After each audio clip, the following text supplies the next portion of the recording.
Yes, Mr. Keating. Good afternoon, sir. Could we call Mr. Al-Karad, please?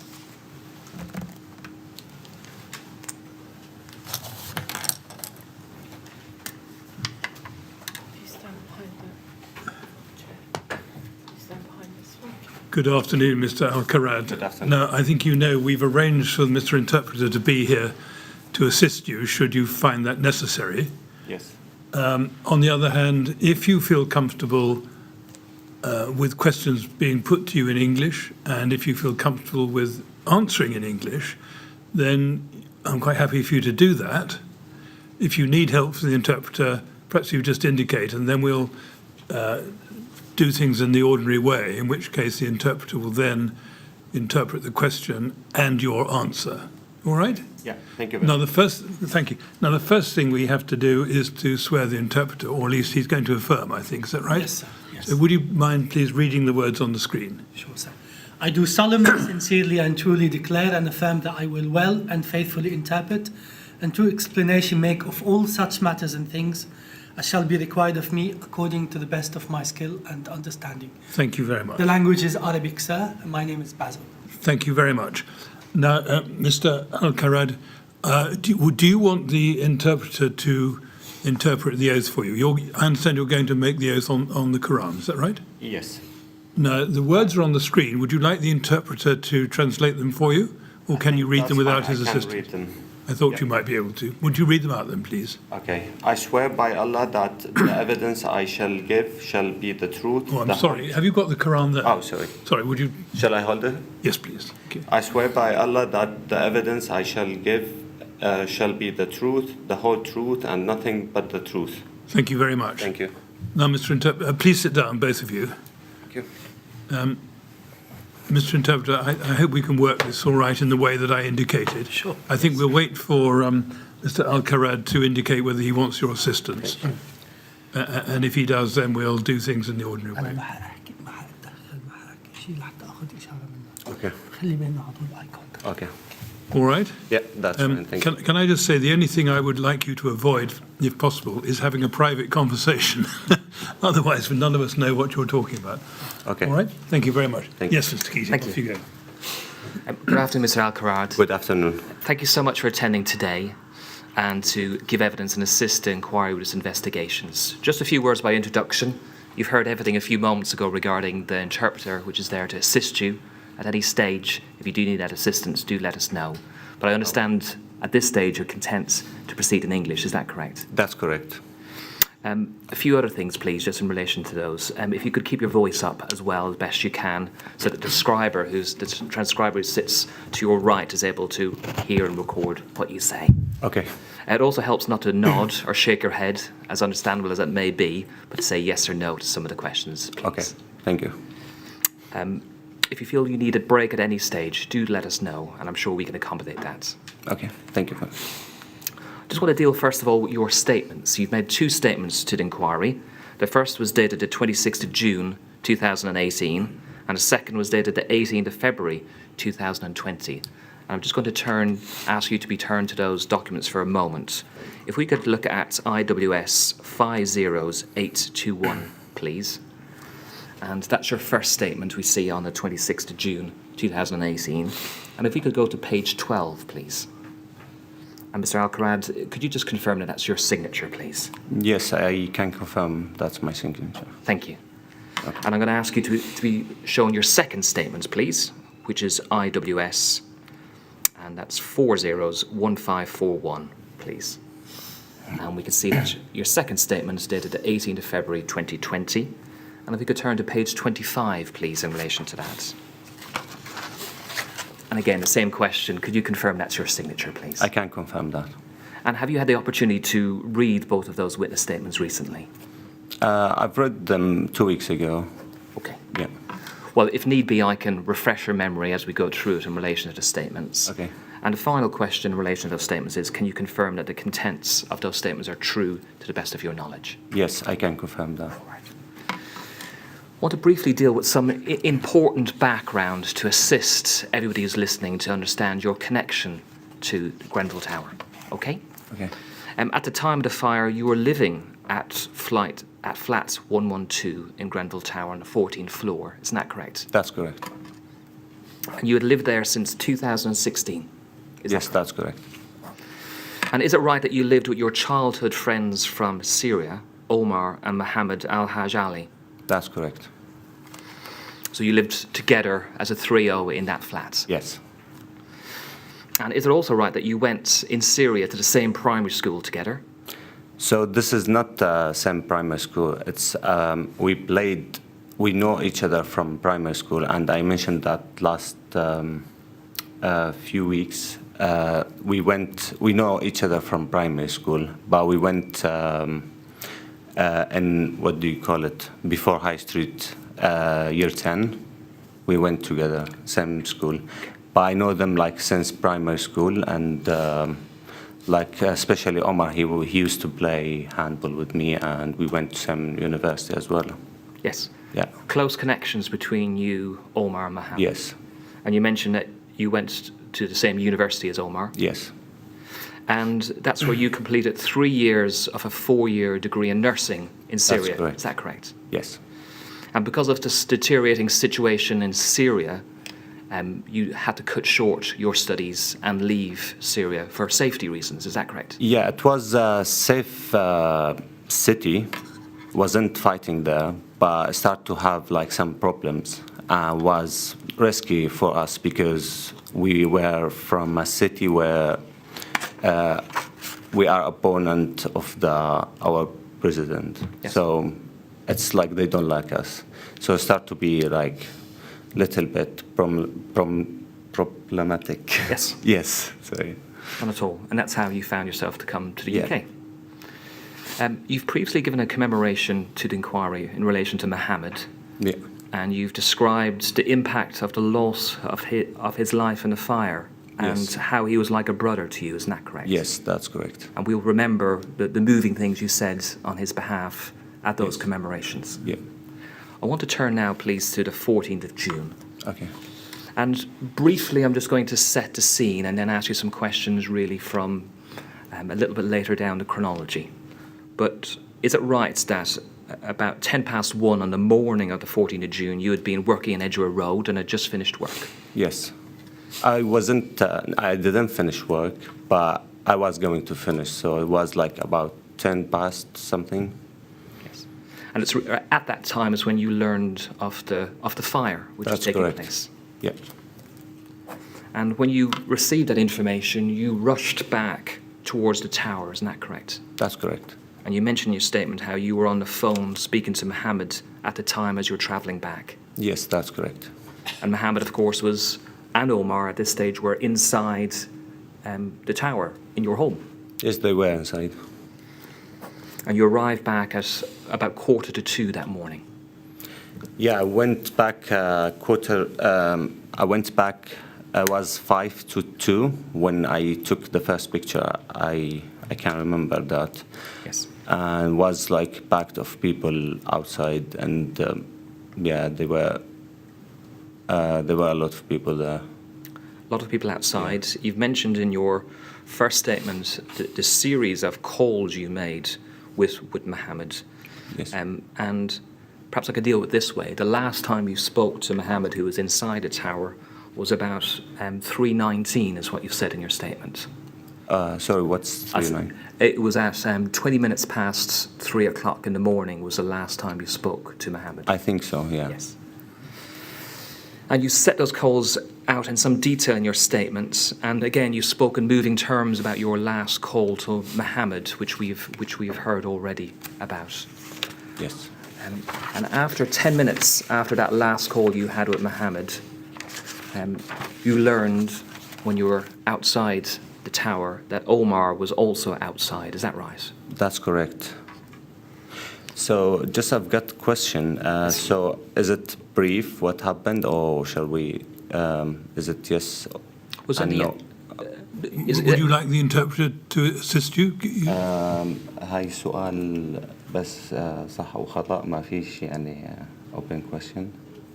يعني هو Is this an open question you would like me to elaborate on, or you just want me to say yes or no? I was dealing with it in a short way, but is there anything else you wanted to add in relation to that part of the evidence, Mr. Al-Karad?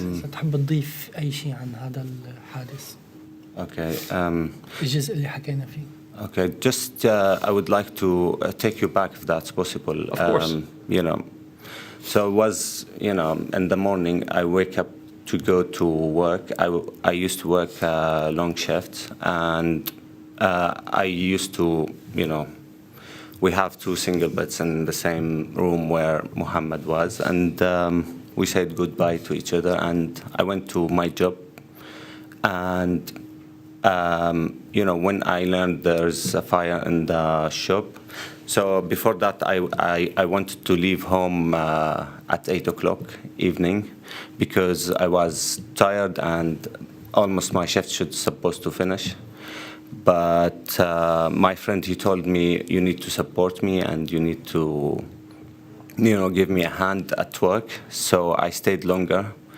And then we learned there's a fire in Grenfell Tower, and was, you know, we rushed like directly to go. And, you know, it was like, you know, nightmare to go and to see, you know, the fire from A40, to see, you know, it's picking up the fire very quickly. So, so I went there and I spoke to him about, you know, he were asking me about getting help, and he was like very scared and shouting and begging me to get help. So I get there and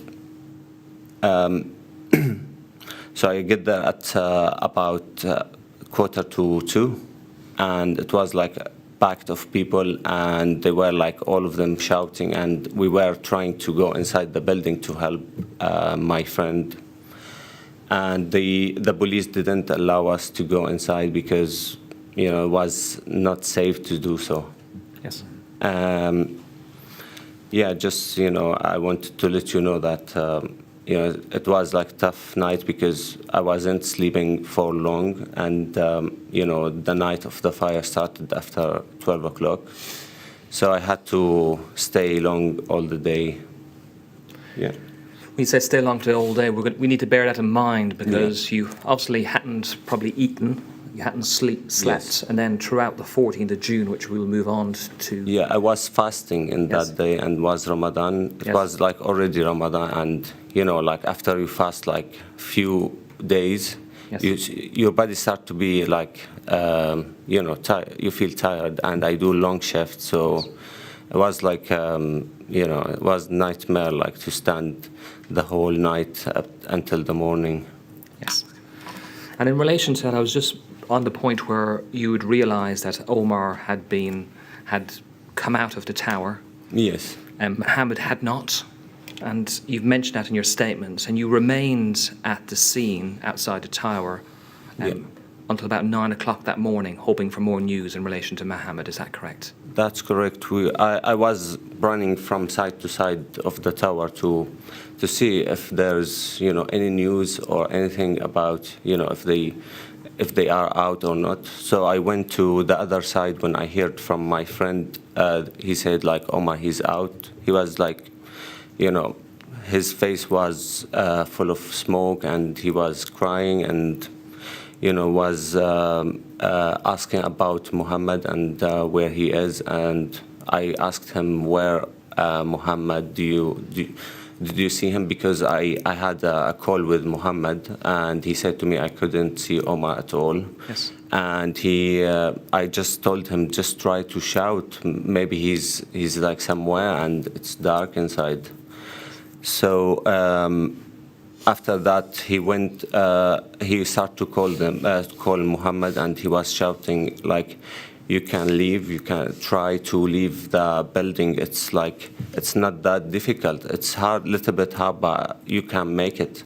He was like shouting all the time. He was like, you know, very angry. He wanted him to leave like directly. And we know that Omar, after you saw him, was taken to King's College Hospital, isn't that correct? Yes, that's correct. And whilst you were waiting outside the tower for information in relation to Mohammed, was there any assistance being provided, any information being provided by anybody in authority to you? To be honest, no, because the thing is, we used to speak with the police, and I when I was calling Mohammed, so he was telling me we are in that flat or what they were doing, and the only thing I asked the police about, they were hosting flat 113. Yes. So I was telling them like to keep hosting water because he was there, and that's it. But no assistance, no nothing. Just they were like, police keeping pushing people to go further and further back. Yes. So after those hours you spent outside the tower and communicating initially with Mohammed and then not having communication with Mohammed, did it come to a stage that you decided to search the local hospitals for Mohammed? That's correct. And we know that you visited 5 holiday hospitals looking for Mohammed, including the Westminster and Chelsea Hospital, the Hammersmith Hospital, and another in Charing Cross. But unfortunately, it doesn't appear that he was admitted as a patient. Is that correct? So after I finished speaking with Mohammed last call, so it was like 5 o'clock in the morning, and sunrise started, and I was like asking around. So I asked the ambulance, ambulance stuff. So about where do you keep people like they are injured or they are out of the tower? So they were telling me about 5 hospitals you could go and see if their names there or. Sure. So we stayed there until 9 o'clock in the morning. So we decided to go. So I decided to go with his cousin Asim and his fiancée Amal to see those hospitals, the 5 names of the hospitals. Sure. So we went around, and they were not helping with any information. They said, we don't know that name. Okay. And how did you feel going from those hospitals from one to the other, not getting any information regarding Mohammed? It was disappointing. Like I was like very disappointed because I don't have to go leave the building, and I don't know Mohammed what happened, what's going on with him, and I had to go between hospitals, and it's we could have like a number to call, not to go around, and I haven't slept that time like for 40 hours, and I was going there, and after we finished searching for Mohammed, I remember Asim, he was like driving, and at traffic light he just slept, and he couldn't stay awake.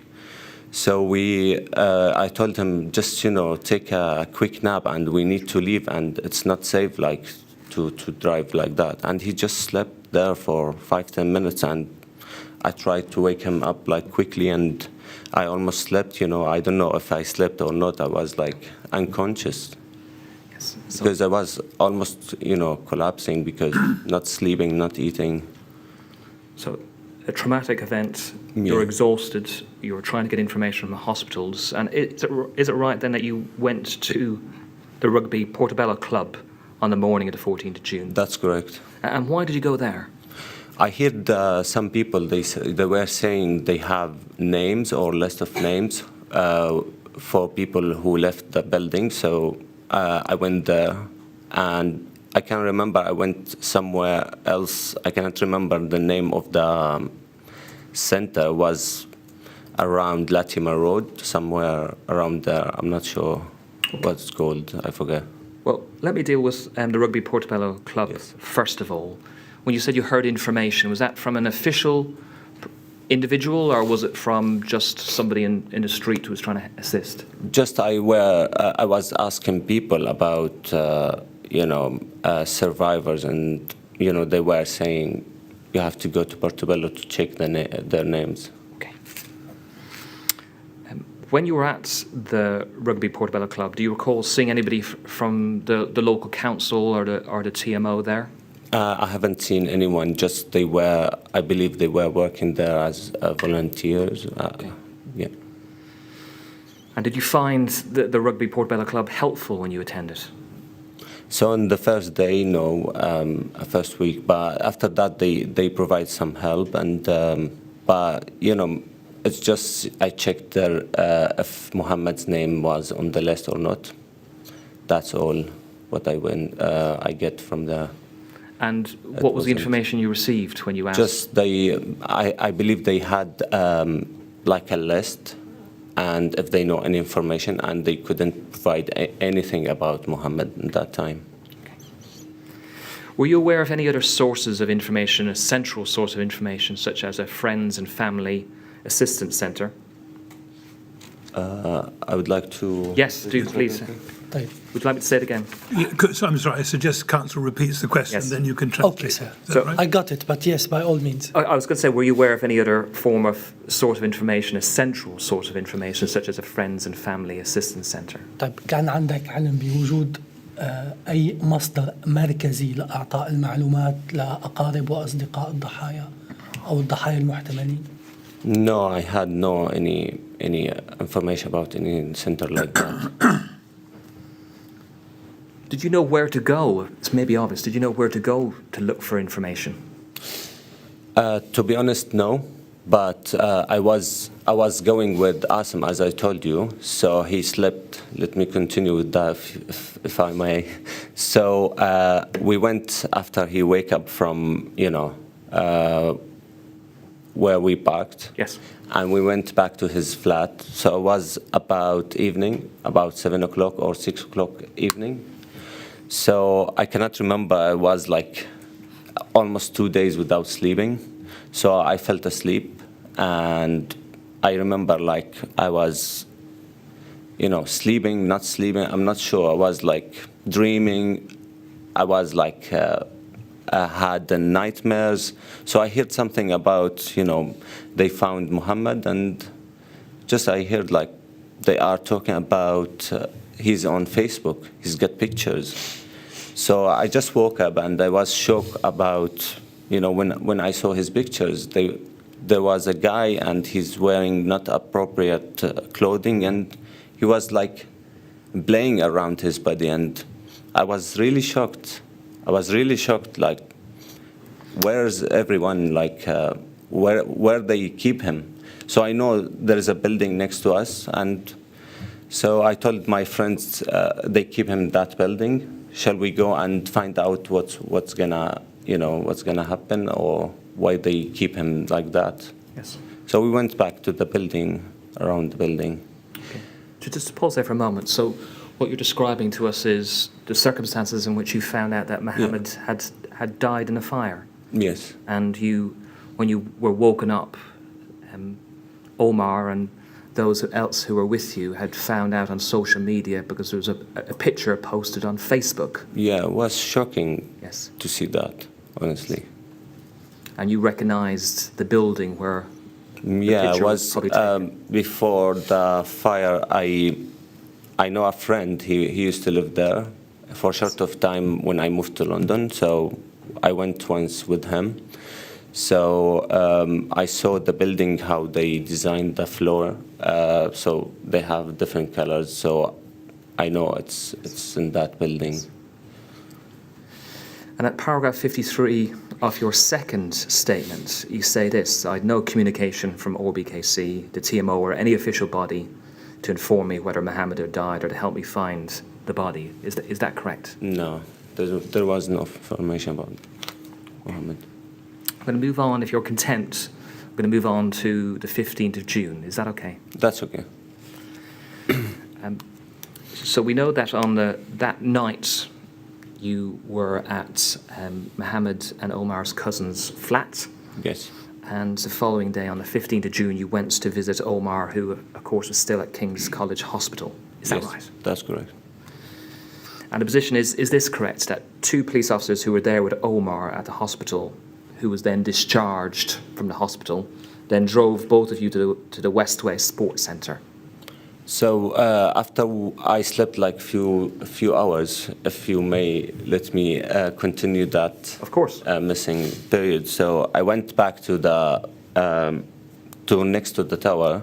So I went to that building to see Muhammad's, maybe like ask about Muhammad, and there was a police officer. He told me like, you are not allowed to go in because it's unsafe or it's not authorized to go in. I said to him, I explained to him, like, I saw my friend. What do you mean it's not authorized? Just tell me, he's my friend. You have to give me information about if he's here, where is he, where are you taking him? It was no information at all. Like, they were keeping secret everything. And like, you know, it's like he said, I cannot provide any information. We went out and we were speaking with other people. Some people, they were crying. Some people, they were, shouting, swearing. And like, why we don't get any information from anywhere? There was nobody there, like, to explain what's going on. It was like completely, chaos. It's like you don't know what's going on. So it was like.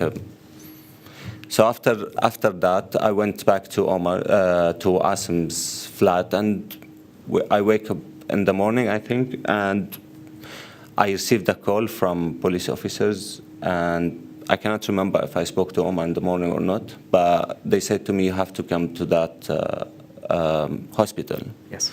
So I went to the hospital, and I met Omar. He was in a bad situation. He was crying. He hugged me, and I didn't know what to say. I was like, really, I didn't know what to say. It was very hard.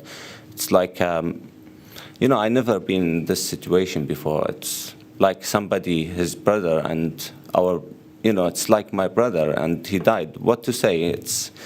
It hurts me more, like it hurts me more because, I don't know what to say to my friend, and it's his brother, and it's like suddenly he passed away. It was really hard, And then after that, they took us by their car, and they give us a lift to Westway Center, and they said they took us to 2 tables. They were in front, and they said they can provide you help.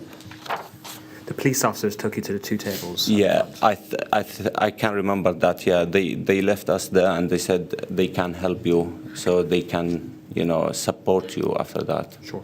Yeah. Pausing there for a moment, and really continuing from what you were just saying, you've mentioned in your statement that you had nothing else, you had nothing except what you were wearing. Yeah. That morning when you went to the Westway. Is that right? Yes. And you mentioned 2 people at a table. Was this inside the Westway or outside the Westway? It was outside the Westway. And did you speak to those people? Yes. And what happened when you spoke to them? So firstly, I spoke to them about, I believe they said they are RBKC or Red Cross. I cannot remember 100%, but I think they were from RBKC, for sure. And I asked them where to go, where we're supposed to go. And they said you can go to check the, Westway Center from inside if you need anything. Or after that, I said to them, okay, but where shall I sleep? Shall I stay in the street, or where shall I sleep? So they said, we'll give you a call. Give me your information. We'll give you a call. So we provide you a hotel. I said, okay, that's fine. So I went inside to check the Westway Center after that. Yes. And perhaps you could help us by just describing the Westway Sports Centre when you went inside on the 15th of June. So Sportway Center was, was big place, was like mattresses on the tennis court, and I saw one person who was sleeping there, and a lot of mattresses sheets and stuff like that. And there was like one corner, there's a lot of clothes. Yes. And to be honest, I had no clothes, nothing to do, with me. So I said, okay, I was like, 40 hours or more, or I cannot remember, I cannot count them, without changing my clothes. I need to change my clothes. So I was digging between, to find something. I was like not that great to do that. So I just left them, and was food like on the side, and was like, I don't know, I call it chaos place, because, I didn't feel well. Even Omar, he didn't feel well. He said to me, we need to go out. I said, Omar, let's go out. It's not nice to stay here, because honestly, nothing was like as good as, I know it's like people giving donations, but wasn't organized. Nobody can help you to deal with, like what you need. So you said it was... And I suppose, like when I saw the mattresses, I thought we are going to end up like sleeping there or something. Of course. You said it wasn't organised and people weren't there to help you. Was there any support available when you were in the Westway on the 15th?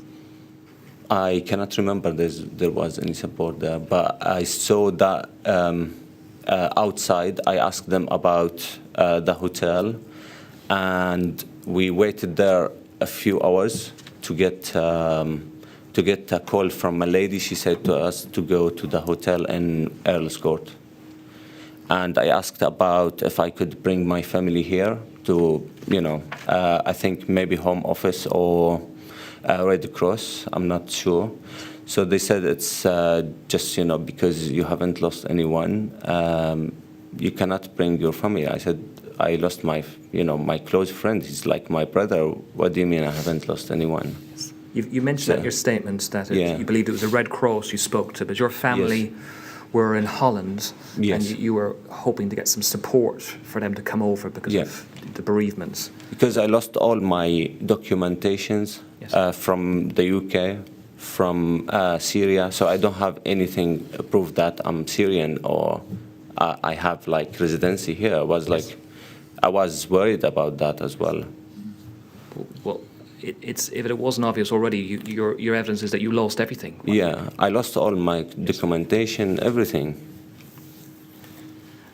You mentioned you received a call back from ORBKC in relation to the accommodation which was booked for you. About 2 hours later, you received a call back, and that was the Holiday Inn Express at Earl's Court. Yes, that's in relation to that, were you given any information as to how long that room was going to be booked for you in that hotel? No, they said you have to go there and stay there. That's it. But they even didn't provide any transportation to there. So they said make your way there and go to the hotel. And how did you get to the hotel? We are lucky. We are lucky. There was a lady from Syria. I think she gave us a ride, me and Omar. So she was like going around offering some help. She had a car. She dropped off us there, and we went there. Okay. So in moving on to when you arrived at the hotel, was there anybody there to meet you or support you when you arrived? No, nobody there. And in terms of your room, how would you describe your room when you were at that hotel? So the room was really small. It was like 2 single beds, and you have like 30 centimeters in between, and on the sides as well. And in terms of other areas, forgive me, I've spoken. Sorry, and there was like bathroom and a little bit of space like the stable in front of the beds. That's all. So you've described it quite a compact room. Yeah. Was there other areas in the hotel that perhaps you could have gone to? So I tried to go to the lobby. Is it lobby? Lobby, that's correct. Lobby, yeah. So I went there, and was like a lot of people. It was like holiday. It was in June. So a lot of people, they were drinking and laughing, and I was not feeling well to stay there, to be honest. And so I just, went back to my room. I understand. And in relation to the location, we heard it's in Earl's Court. Yes. Did that cause you any difficulties, the fact that it was in Earl's Court? It was new area for me. I was far away from everywhere, and I need to use transport to go around or to go back to the area to grab some more information from people, not from anyone else. Because I was not, the first 1 week, like I had just information from people, so I was like lost. I was trying to go and come back to that area. Yes. So no information provided about Muhammad or anything else. I wonder if we perhaps it could assist you if we bring up paragraph 62 of your second statement, please. That's IWS 401541. I believe I'll just start the book. And perhaps I'll read this out and then we can. It's at page 62. You say this, you refer to Holiday Inn, and you say, I did not know the area and I was far away from everything I knew. I felt isolated from my friends and community. Perhaps we could turn over a leaf. Before the fire, my main support in the UK came from Omar and Mohammed. I had other friends in the UK from the Syrian community, but they were not friends that I knew well. Now Mohammed had died and I was not staying close to Omar. It was hard to spend time by myself. Although other people from the tower were staying at the Holiday Inn, I did not know anyone else from the tower very well. Mm-hmm. Did that sort of describe how you were feeling at that time, and that sense of isolation? So the next day after Omar left the hospital, Omar moved to Asim's flat, his cousin. Yes. And I stayed by myself in the hotel because his aunt came from Scotland. So I was staying there, and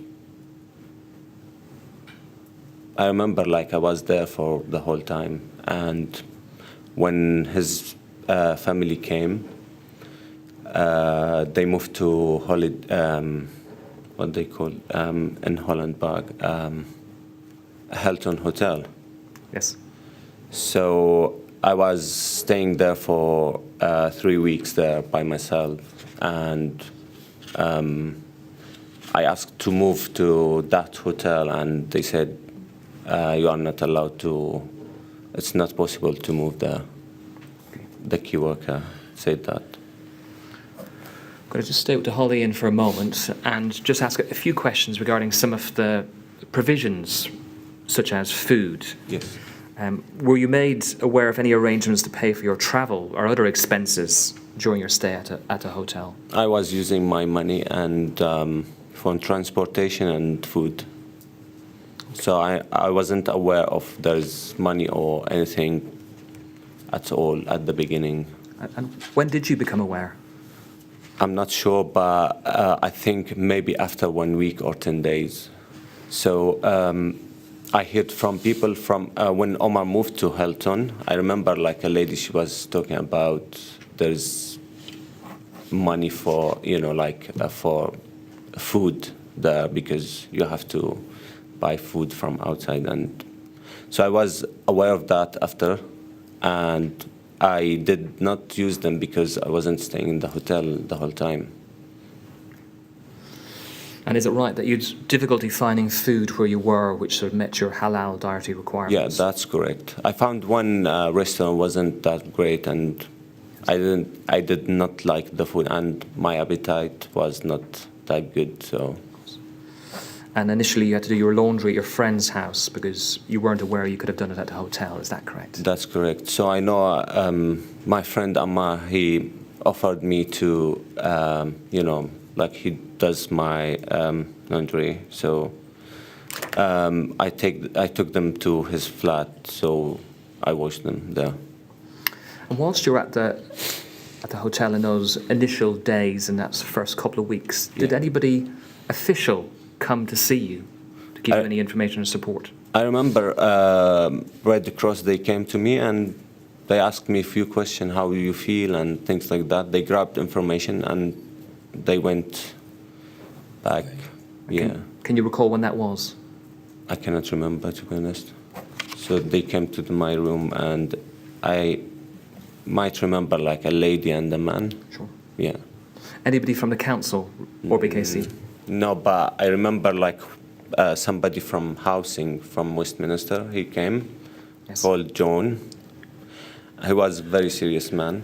He was like, you have to, when he offered us a flat, me and Omar, near the tower, it was like old flat and wasn't nice. He said you have to accept moving there, and because it's hard like to find a flat, and he was like very, very serious. He wasn't like flexible at all. When you say He was serious, strict. strict, Yes. did you feel under pressure? Is that what you're Yes, saying? that's correct. Okay. I'm going to move on to a different topic, if that's okay, which is, we know that you were in a hotel, but there was a number of times you went back to the Westway. Isn't that correct? Yes. And you described the Westway on the 15th of June. How was it on those subsequent days you attended the Westway? I think I was, going there, but there's no meaning to go there, to be honest. I was just going to grab some information, ask about, what's going to happen to us, or, just speaking with the other people to know if there's something or any update. So, and I was trying to go and ask for, my family to get a visa or, get a renewal of my driving license and things like that, or our posts. Yes. If we could bring up, we got the statement in front of us, perhaps paragraph 76, please.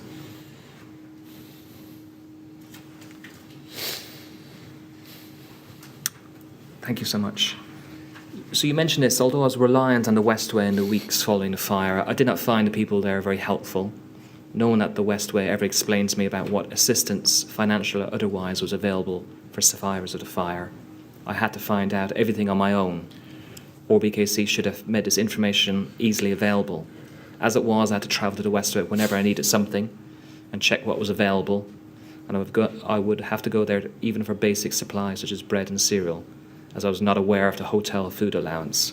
I found it difficult to travel there so often as I was not near my hotel. It was always very chaotic and full of people.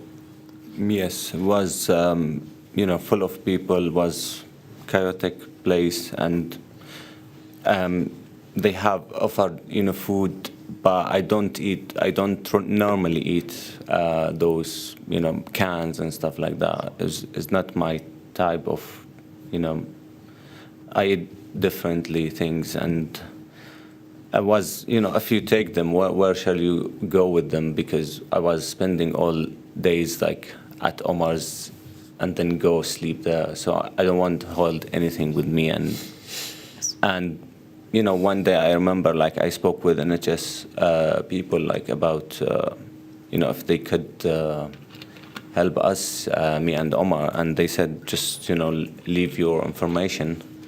And we left our information and nobody called us back. So he said, there's, it's waste of time to go there, to be honest.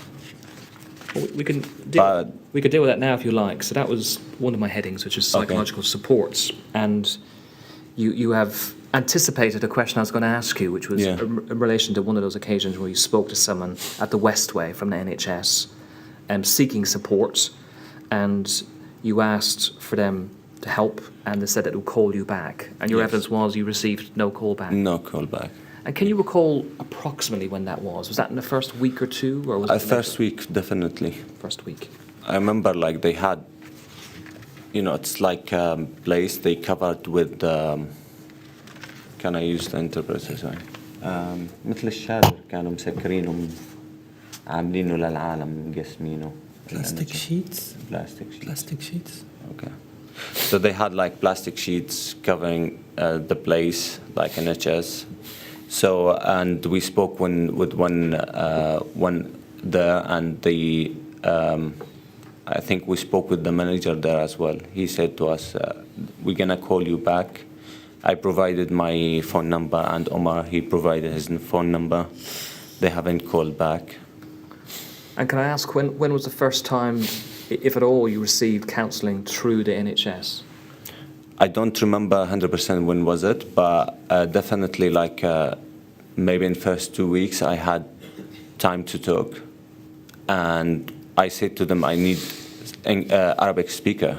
Yes. Because I don't understand, and I never been in problem like that. And that guy, he was explaining to me on the board and putting some draws, and he was explaining things about the brain and things like that. I was, what he's talking about? I'm getting crazy or what?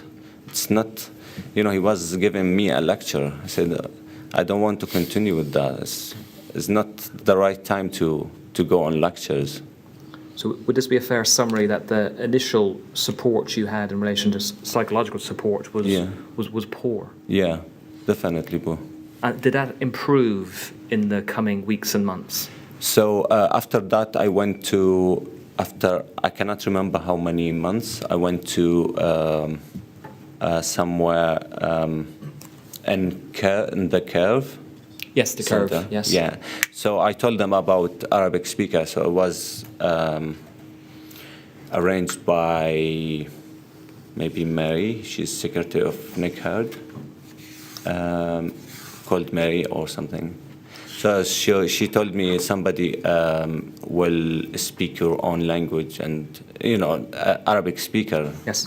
So I went like few sessions. Was helpful, but I could not speak in Arabic, and she was saying, okay, speak in Arabic, and I wasn't sure she was understanding me in Arabic because I was getting sometimes different information, or following up question was like not linked to what I was saying.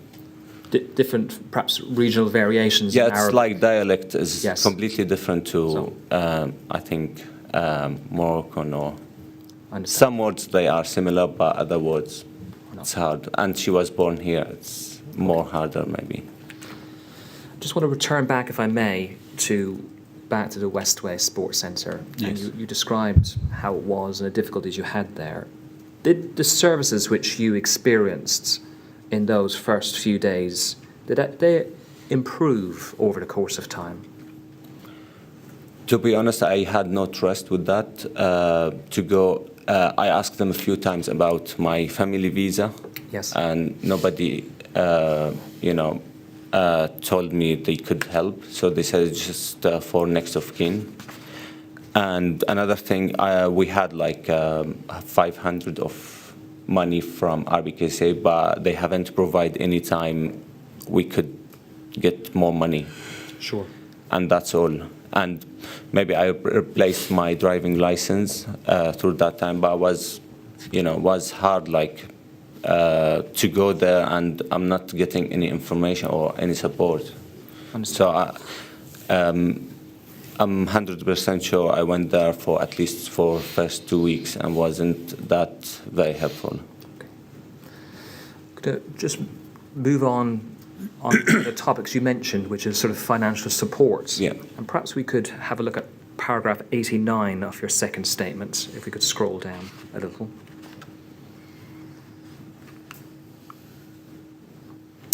And it's really in relation to your financial circumstances. After the fire, I could not work. I was in need of financial assistance, but I did not know where to go for this. Initially, it was very difficult for me, as I did not have enough money to live on. No one from RBKC or central government ever contacted me in the immediate aftermath of the fire to let me know the financial support was available. No outreach workers came to the hotel to offer me financial help or information about financial help. All the help I received in the weeks after the fire was through attending the release centres where I heard about through word of mouth. Is that correct? That's correct. And what effects did this lack of information regarding financial assistance have on you at that time? So I was not knowing what's going to happen in the future, and I was totally confused, and I had like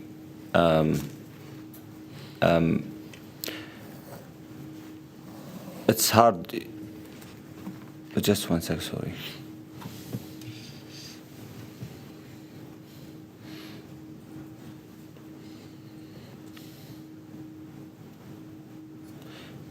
Can I go back for the previous paragraph? Yes, please do I read it. something and... Yes. Is this paragraph 89 you want to have a look at? Or was it paragraph 90? 89. Yes. And the one after, please.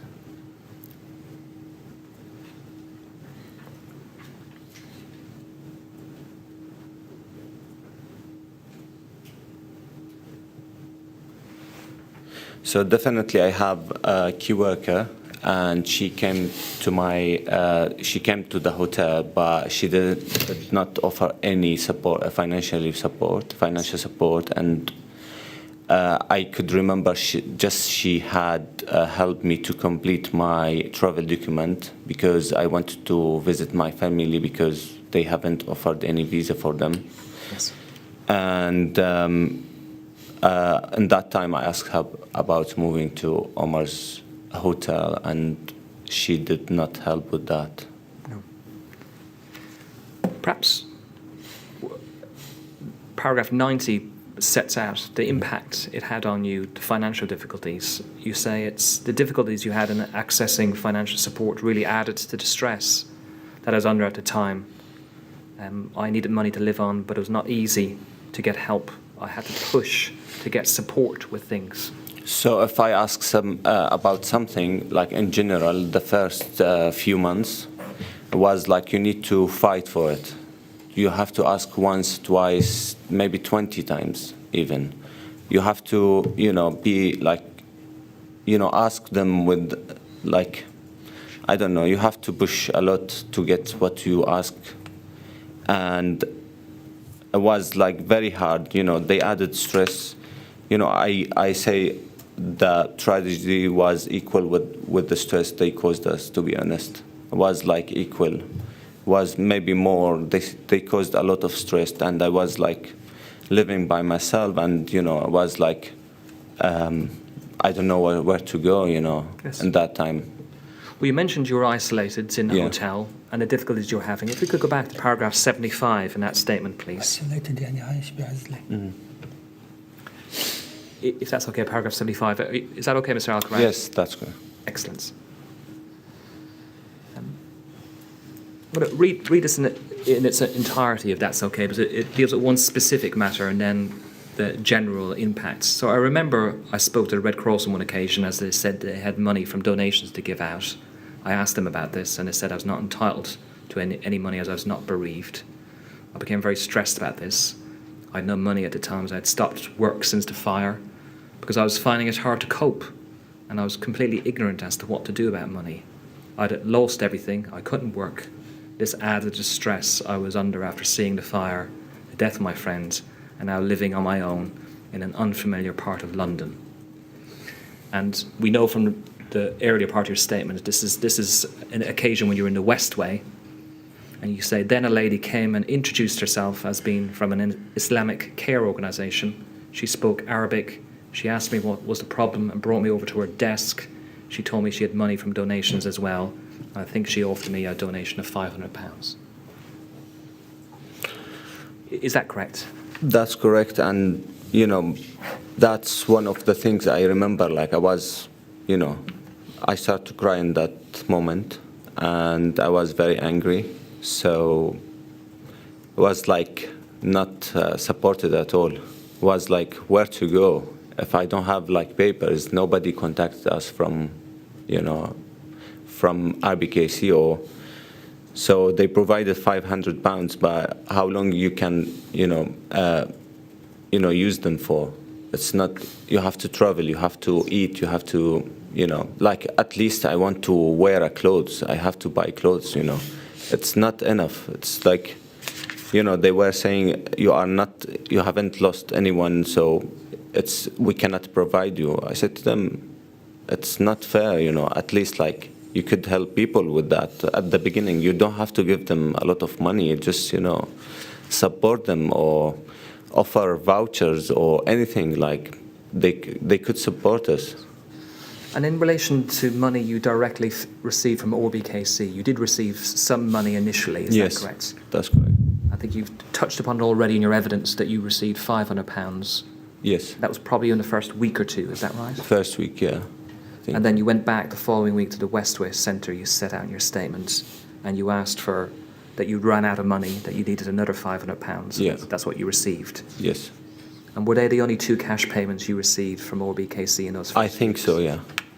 But if I cannot remember, I remember something, but I'm not sure. Was you registered for that? Was like Department of Work and Pension? Yes. But I'm not sure how did we apply for that. I'll touch upon that now in a moment, which I hope will assist you. Firstly, we know that you received payments, as you say in your statement, from Yes. the Al-Manar Mosque and St. Clement's Church, and you Yes. believe those cash payments were in the first 10 days too. Mm-hmm. And you say in your statement at paragraph 93, after 2 weeks after the fire, you were giving a leaflet at the Westway from the Department of Work and Pensions that told you that you could collect a payment of £5,000, which was to be split between you and Omar. Does that help your recollection? Yes, that's correct. And I think you mentioned then in your statement that you were directed to the post office, and that's where you had to submit an application. Okay, yes, that's correct. Does that sound right? Yeah, I was around that area. I remember that. We're coming close to the end now. I'm just going to deal with another topic, a heading, which is key workers, which you've touched upon a few times. Okay. I just want to sort of address that and deal with some residual points. You mentioned in your statements that you were not given a key worker until around 1 week to 10 days after the fire. Does that sound correct? In my knowledge, yes. I think so. And if we perhaps could bring up paragraph 100, please.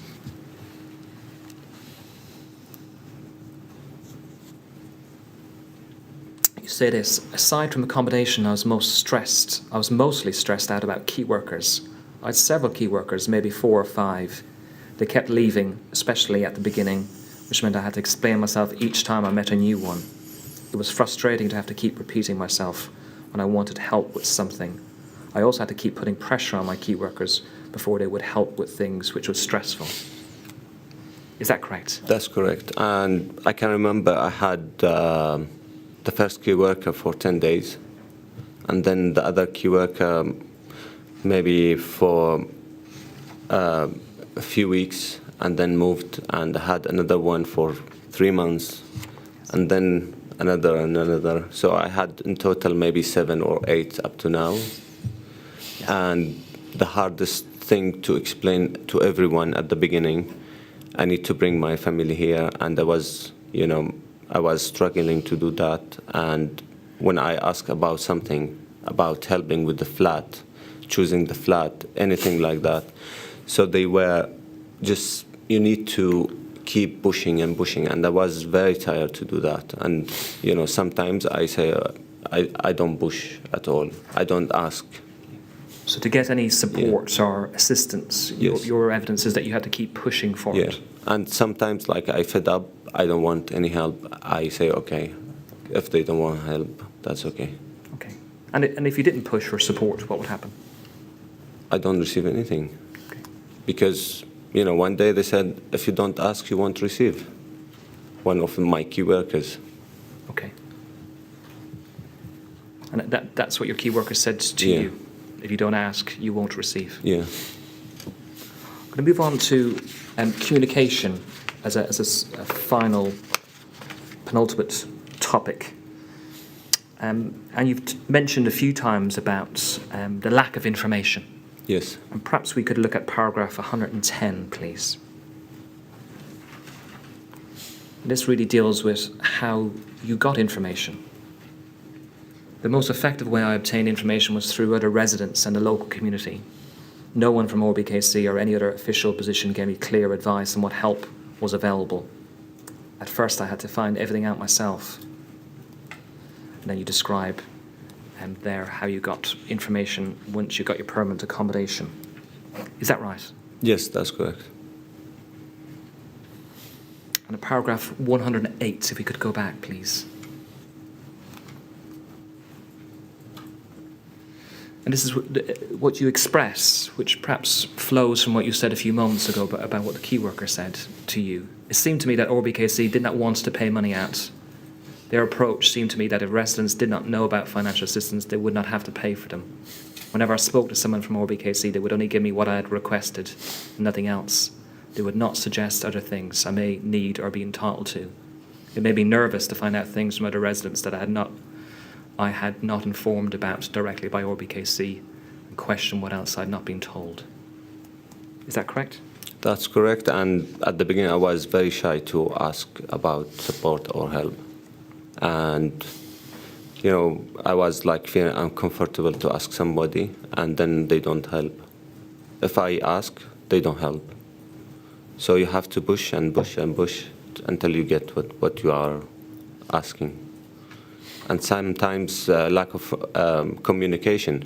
Like, for example, I had a key worker. She was appointed, and after 3 weeks, I said, who's my key worker? You know, because one left, and they don't tell me she's left until I don't know, they have number, key workers hub. So I had to call them, and they said, okay, you had this person, is a new key worker, and then you don't receive any call or any introduction email from them. So I supposed to call them, not they supposed to call me. Introduce myself. So you said if I ask, if I don't ask, they don't help. Yeah. If I ask, they don't help. It's You only, need only to if I push. Yeah. Okay. Just dealing, really, the final topic is in relation to your views as to the overall response in the aftermath. And at paragraph 98, Okay. if you could have a look at that, please. You say this, I do not think RBKC were helpful in the aftermath of the fire. I was already traumatised after what I'd seen on the night of fire. I was upset, spending a lot of time by myself, and I was crying. I could not believe what had happened. I could not believe I'd lost such a close friend. The way I was treated by officials from RBKC often made things worse for me. When I asked them for help, I often felt ignored or was told something disappointing I later found out to be wrong. And this increased my stress and the tension I was living under. Is that correct, Mr. That's Al-Karad? correct. So I had pressure in the flat. I had, lack of communication, and I was spending at least 5 months by myself. I remember I was spending all the time by myself. It was really hard to, to remember everything, and, I was not believing what happened. I was, feeling it's a dream or something. It was terrible thing. Is there anything else you'd like to say about the impact on how you were treated in the aftermath of the fire? So I used to live in 2-bedroom flat, and that's put more pressure on me. So we did that bidding system to get your flat, permanent flat, and I bid on 3. So they showed me the smallest one. I told them I want to bring my family here to stay with me, and I used to live in 2-bedroom, and it's like for like, as you put the rules, it's like for like. And I would ask for 2-bedroom flat because it's for long-term flat. It's not like for just today. I told them I want somebody to stay with me and support me. So I would, bring my fiance and get married, have kids in the future. And they were, no, it's not, you are not entitled. I told them, okay, I know Omar, he lost somebody and he's got more priority, but why you offered him 2-bedroom flat? They said, because he lost somebody. I said, okay, but I lost somebody else, I lost somebody and I need support. I'm a human like him. I have feelings. You have to treat me like similar. It's not like normal life. You are treating, if you have points and you bid on flats and you take because it's long term, it's not normal. It's not, it doesn't happen every day that that fire. So it was very hard, and I spent about 1 year just trying to push for that, and it caused me a lot of stress. And I was not sleeping. I was overthinking all the time, and they weren't not helping. They said no, and they were not trying to help me. Mr. Al-Karad, Thank you. They're all the questions I wish to ask you. Mr. Chairman, perhaps we should pause for a short period of time, see if there's any further questions to come. Yes, I think we need to do that. Mr. Al-Karad, you may not know this, but when counsel gets to the end of his questions, we have a short break so that people who are following the proceedings from other places can suggest further questions that perhaps we ought to ask you. And I think we'll break for a short time. We'll combine it with the afternoon break, which we take in any event. All right? And we'll resume, please, at 3:30. And at 3:30, we'll tell you whether there are any more questions that we need to ask you. Is that all right? That's okay. Good. All right. Yeah. Well, would you go with the usher then, please?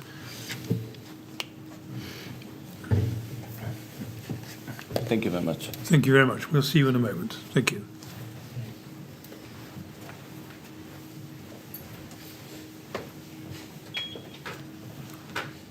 I think that should give plenty of time for any questions. Thank you. And then we'll be ready for to resume at 3:30. Yes. Thank you. Thank you very much.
Would you ask Mr. Al-Karad to come back in, please?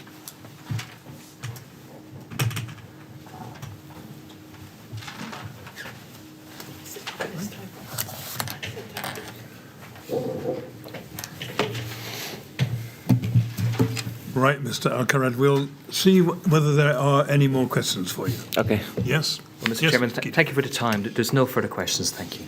Well, there you are.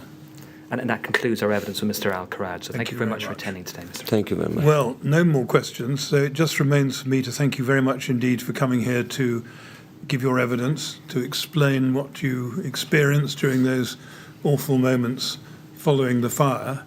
I hope it hasn't been too disagreeable for you to describe those events. It can't have been pleasant. I think we all understand that.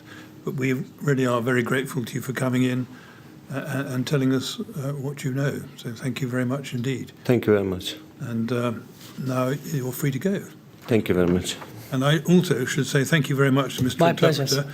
We didn't need you as much as we thought we might because Mr. Al-Karad's English is actually very good. But thank you for being here. My pleasure. Thank you. Thank you.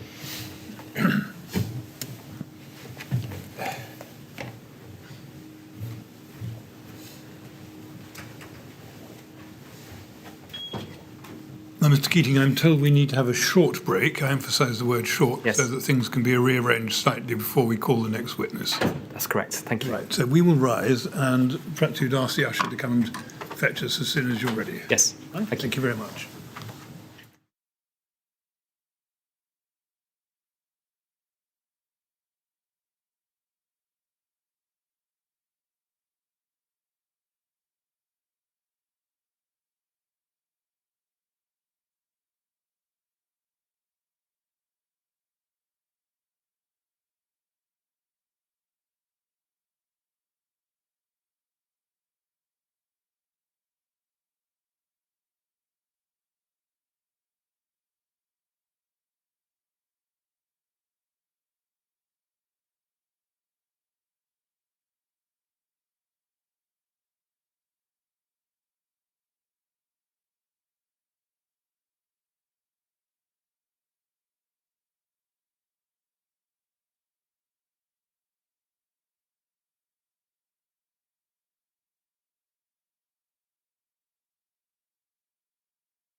Yes, Mr. Keating. Well, thank you, Mr. Chairman. The next witness is Mohammed Rasoul, please. Good. Thank you very much.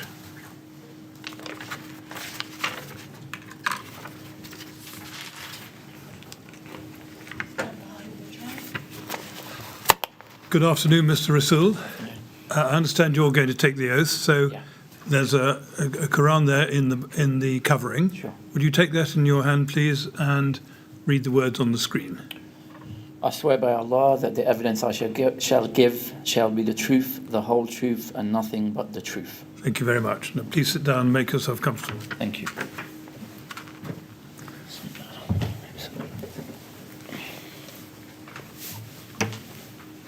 Yes, Mr. Keating, when you're ready. Thank you. Good afternoon, Mr. Rasoul. Thank you so much for attending today, and thank you for your patience this afternoon. I'm sorry we've kept you waiting a little bit. Thank you. And we're very grateful for your attendance today to assist the inquiry with its investigations. I'm glad to be here. I'm glad to be here. Thank you. Well, just a few words by way of introduction, which we say to all witnesses, actually, just as you get used to your surroundings, is that if I can invite you to keep your voice up as you're doing, Sure. so that the transcriber can hear what you say and record it in evidence. It also helps not to nod or shake your head. Okay. Rather, we would invite you to either say yes or no, All right. where appropriate. And if any of the questions I ask are unclear, don't feel inhibited at all. Just ask me to rephrase it, and I'm happy to do so. Okay. Thank you. And if at any stage you feel uncomfortable or you need a break, again, just let us know. I'm sure we can accommodate that. Is that all right? Yes. Excellent. Just a few formal matters dealing with your statements, first of all. Sure. And what I'm going to do is outline that you've made two statements to the inquiry. The first is dated the 6th of June 2018, and the second is dated the 27th of February 2020. Yes. And what we're going to do is we're going to quickly look at those documents in turn. So if we could open up the first statement, which is IWS 50670, please. Thank you so much. We can see your first statement there. And if we could go to page 12, please.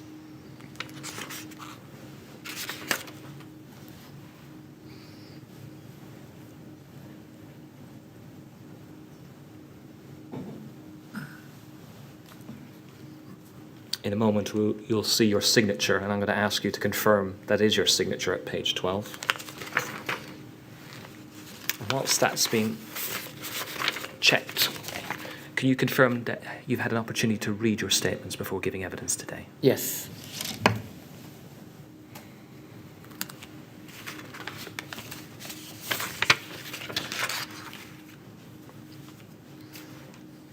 There we are. I'm very grateful. So we see the first statement dated 6th of June 2018, and we see your signature there. Is that correct? That's correct. That's my signature. Yes. Excellent. And if you could turn to your second statement, which is IWS, which is just there very quickly. Thank you so much. And if we could turn to page 34, please. And again, we see your second statement. Is that your signature? Yes. Excellent. And can you confirm in relation to both those statements that the contents are true to the best of your knowledge and belief? Yes. There might be some just spelling errors in some things, but just petty things. So. I think spelling errors are probably all right. Yeah, and the order of something. Yeah, but pretty much yes. But you're content that the contents itself are accurate and Yes. true to the best of your knowledge. Yeah. Thank you. Just going to turn to background, please. An important background, Mr. Rasoul, is that you were a resident at flat 25 of Grenfell Tower. Yes. At the time of the fire, and you lived there with your elderly father, and your wife and two young children who were aged 6 and 2 at that time. Is that correct? Yes. And you had lived in Grenfell Tower for the whole of your life? Yes, that's correct. Since I was born, with my mother and father, and my mother passed away before the fire in 2014. Yes. Yeah. So real close connections to your home from when you were born. Yes. And as a result, you have long-standing friendships with a number of families within Grenfell Tower. That's correct. Yes. And you set those out with some care in your statement, which we've read. Yes. And on the early hours of the 14th of June, you were asleep in your home when the fire started, or you were in your home when the fire started. Is that correct? I was at home. I was lying down, trying to sleep. I was awake, but trying to sleep. But lying down. And if you're content, I'm going to deal with the part where you self-evacuated from the flats briefly, Yeah. and hopefully you're content with that. Please do. We know from your first statement you gave to an inquiry where you referred to CCTV evidence Yes. that you left the tower at 01:35. Yes. And you mention in that statement you were subsequently directed by firemen to wait by Kensington Leisure Centre. Is that Yeah. correct? Yes. And at that time when you self-evacuated, you were with your father, Yeah. who had a number of health issues, isn't that correct? Yes. And you were with your wife and your 2 young children. My wife and 2 kids, they left prior to me and my father. Yes. They went first. I had to get up and get my father ready, to put his coat on. You know, he had dementia and he was disabled. He couldn't, when we would go outside of our home, he needed a wheelchair to move. Anything further than like 10, 15 meters he couldn't do. And he was exhausted by the time we got out. And how old was he at the time? He was 86. 86. Yeah. And I'm sorry that he's recently passed away, isn't that He correct? passed away January this year at the age of 90. Yes. Yeah. I'm very sorry about your loss in Thank relation you. to that. Yeah. So we were at the stage where you, with your dad, came out of the tower, and perhaps you may wish or you may not wish to. Did you want to describe the scene, how it was Yeah, sure. when you were outside the tower? Well, when we got out, it took us around 10 to 15 minutes. I had to support him. I was walking backwards down the staircase. He was leaning on my shoulders. And after a few staircases, he was really tired, and his weight was getting more and more on me, and I had to support him more and more. Yes. When we got out, there were firefighters at the bottom of the building, and they kind of directed us to go just away from the tower towards Grenfell Road. Just seeing the scene, it was, looking back now from what I can recall, it was just very surreal. You know, we'd had fires in the tower before, and we'd never had an evacuation. And just for this to be happening, it was just like it wasn't real at the time. But I was focused on just getting my father somewhere to sit down, and we sat him next to Grenfell Road in the low kind of brick wall next to the green grass area. Subsequently to that, we moved closer towards the Kensington Leisure Centre. And was there any official guidance other than the fire brigade officers you mentioned No. about where you should go? Or We didn't have an emergency evacuation or meeting point. If we did, I didn't know about it. It wasn't on any of the signage in the tower. Yeah. You mentioned in your statement that it was probably around 6 o'clock, so you were outside the tower for some time, and around Yes. 6 o'clock you had dropped your father off at your wife's friend's home, Yes. and then you started looking for those that were missing with your friends.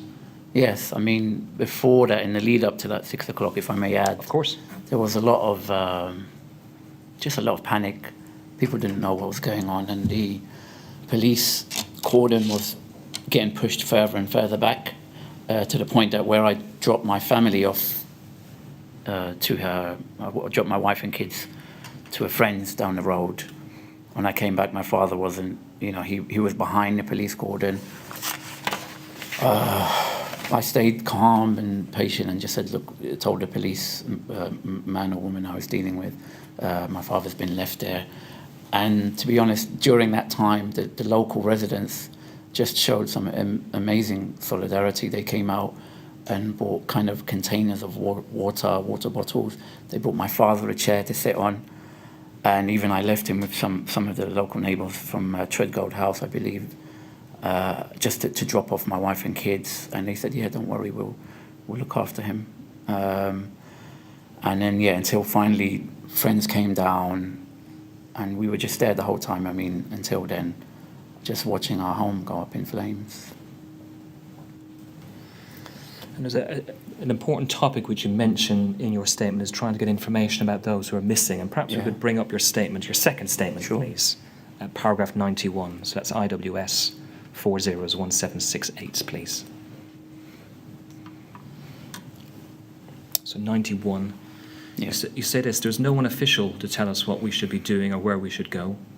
I knew that we had to find information about those who were missing, but I did not know where to start. And someone from the community directed us to the Rugby Portobello Club, and that's where you headed there with. And you think that must have been around 6:30 a.m. Yeah. How would you describe the Rugby Portobello Club when you arrived?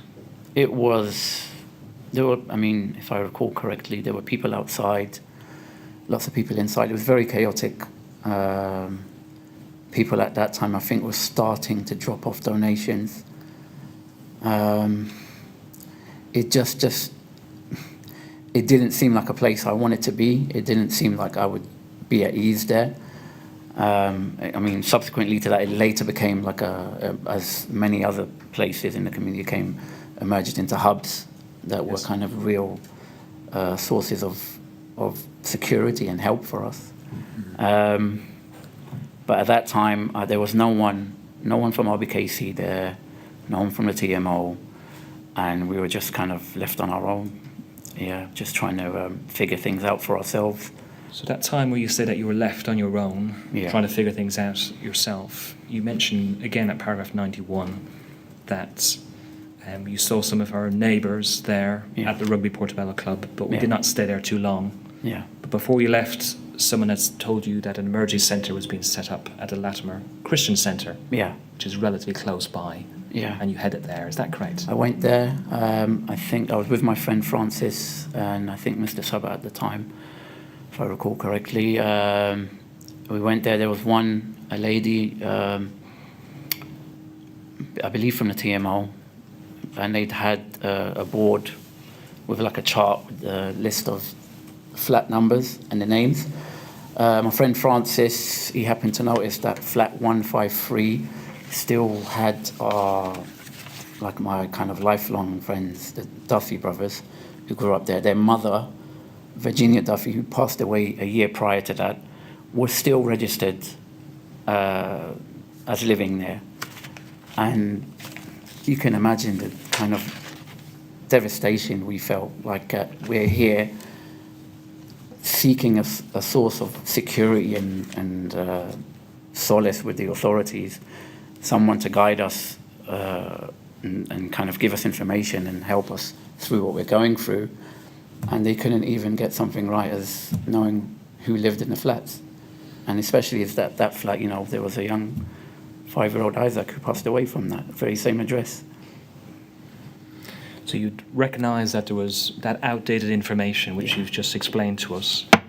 Were you able to get any information or advice from the TMO person you mentioned at the whiteboard or anybody else? No.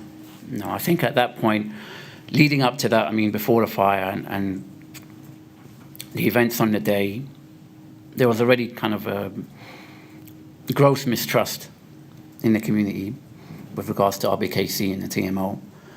And just that event in itself, going there and seeing that the names weren't correct,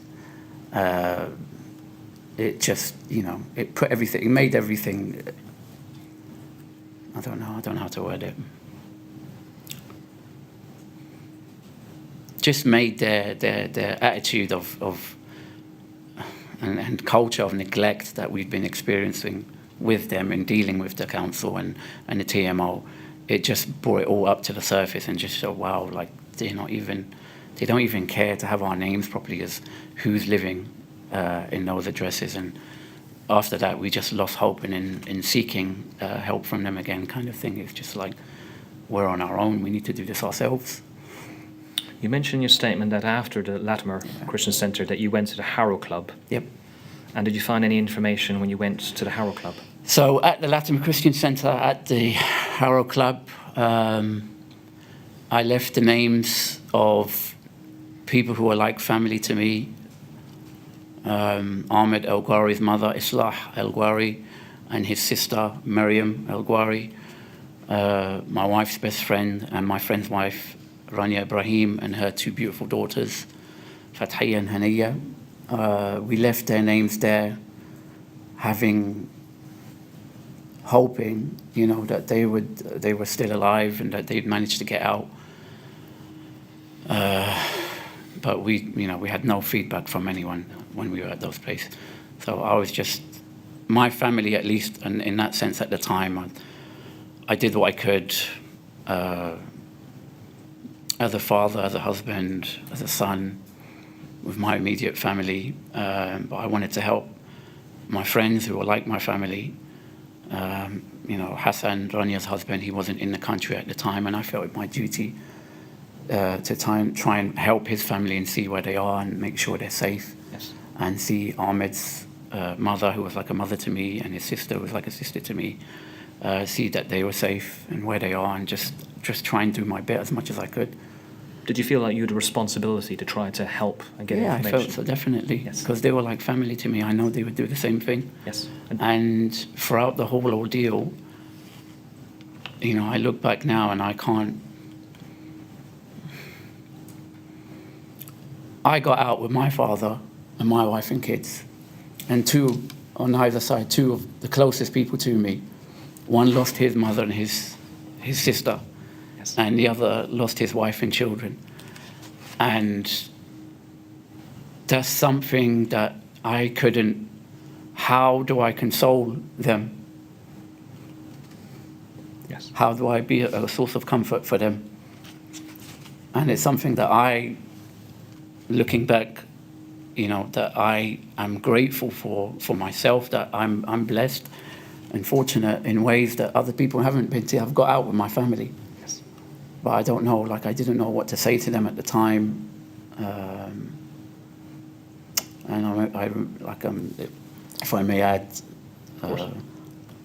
the next day, Hassan was out of the country. He'd been looking after his brother for 6 months, who, he had his brother had his legs amputated in Egypt because of extreme diabetes, and he was looking after him. He hadn't seen his wife and kids for a long time.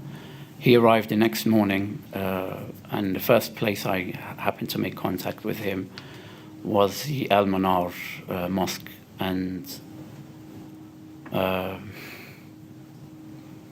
I just remember, I was there trying to make sense of things, trying to find some peace in the mosque.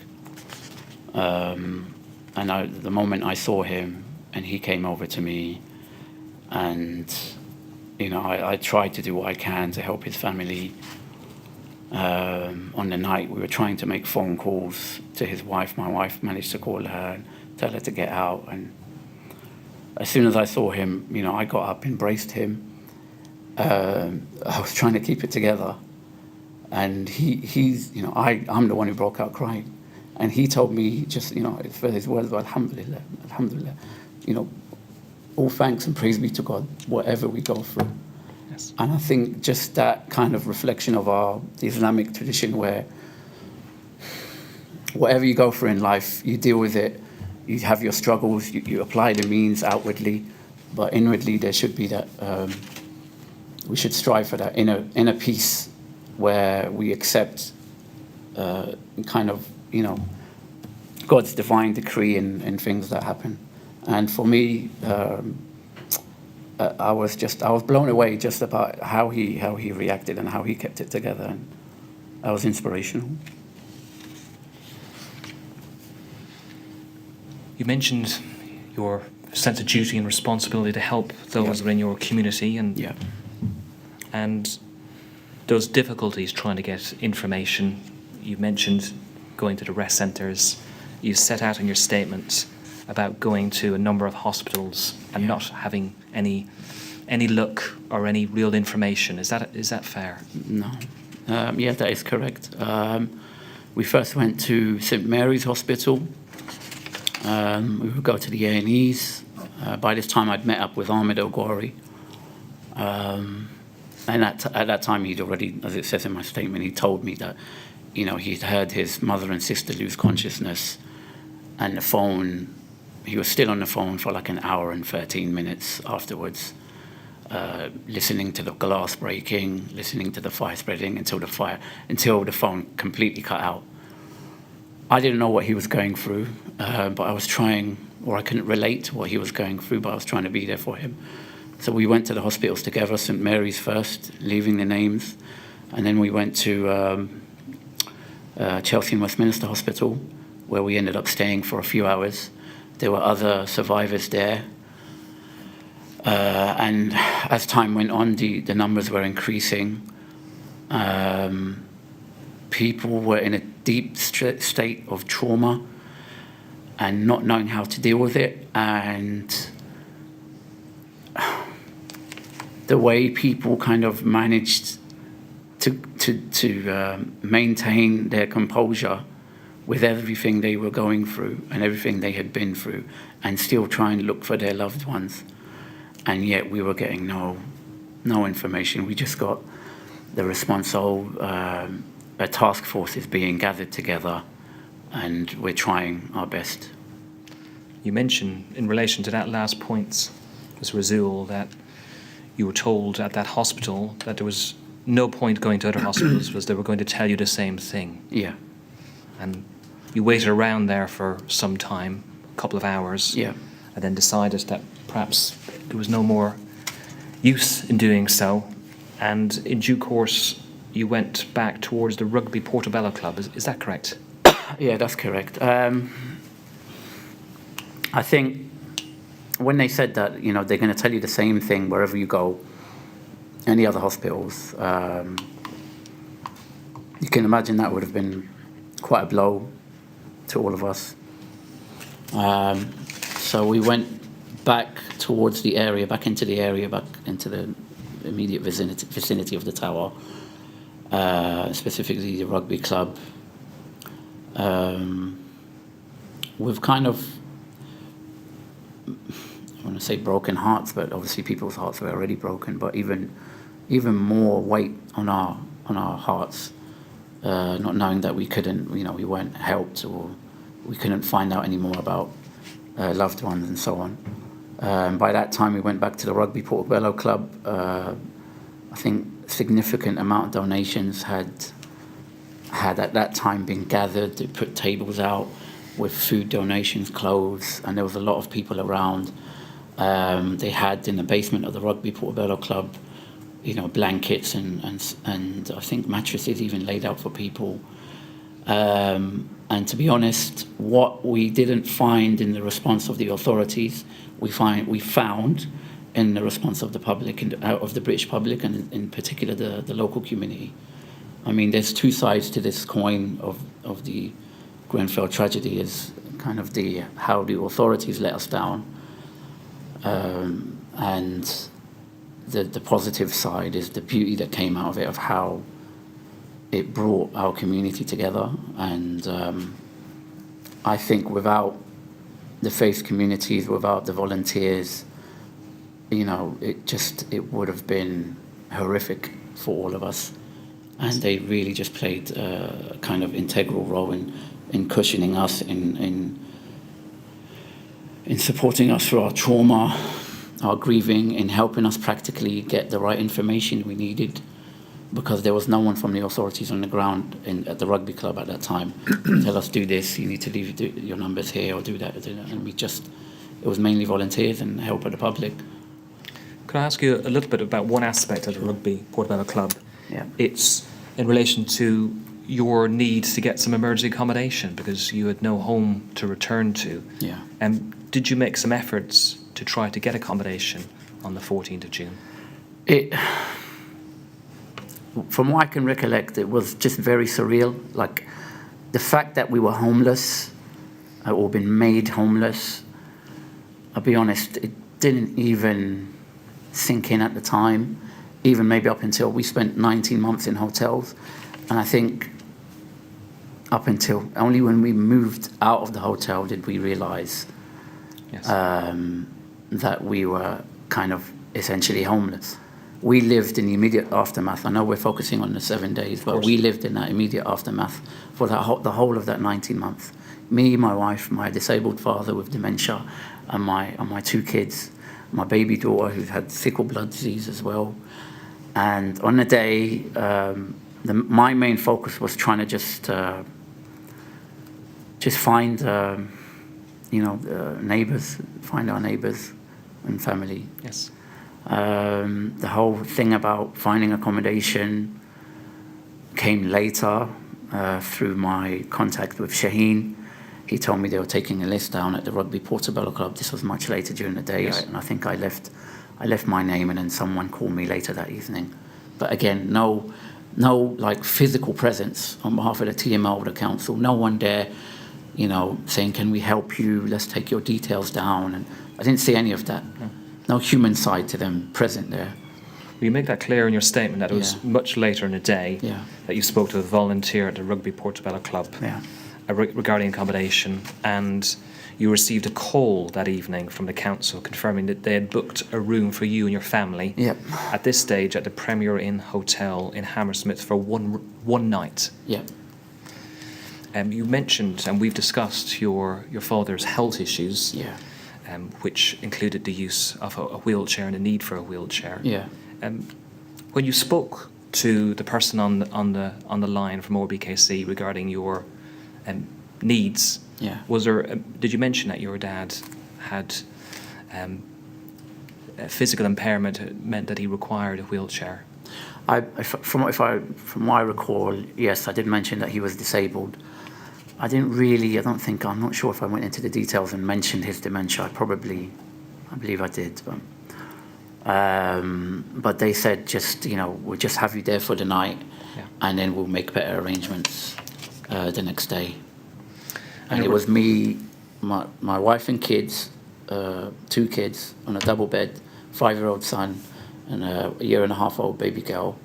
Myself and my wife were on that double bed, not like a king-size double, a small double bed. And my father was on a single bed, And small single bed, like the one you extend out, not a proper one, yeah. And in relation to actually getting there that evening on the 14th of June, your family, was there any arrangements made or offered to you about being transported to the hotel? No, none in the evening. We were dropped off to the hotel by a friend.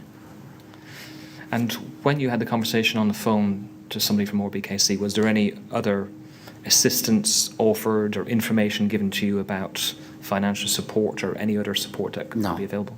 No, to the best of my recollection. And we know that the next morning, but you helpfully set it out in your statement, you received a call again from somebody at ORBKC telling you that they had arranged transport this time Yeah. to take you and your family to the Earl's Court Premier Inn.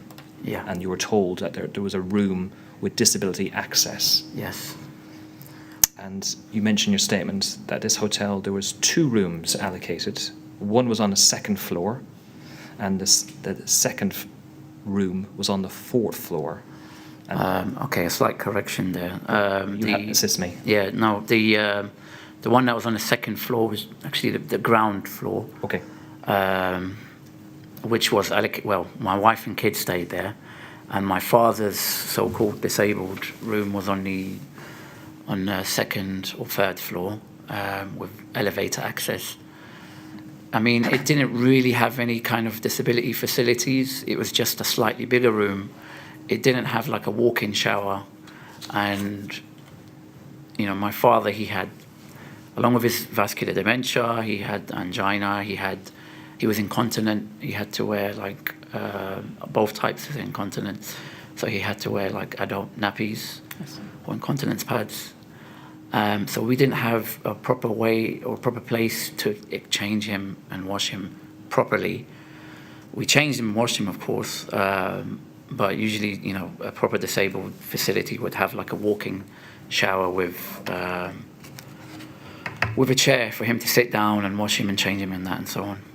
But we didn't have that. And the fact that, and I understand the exceptional circumstances, but what exacerbates the trauma and the grief of everything we went through is,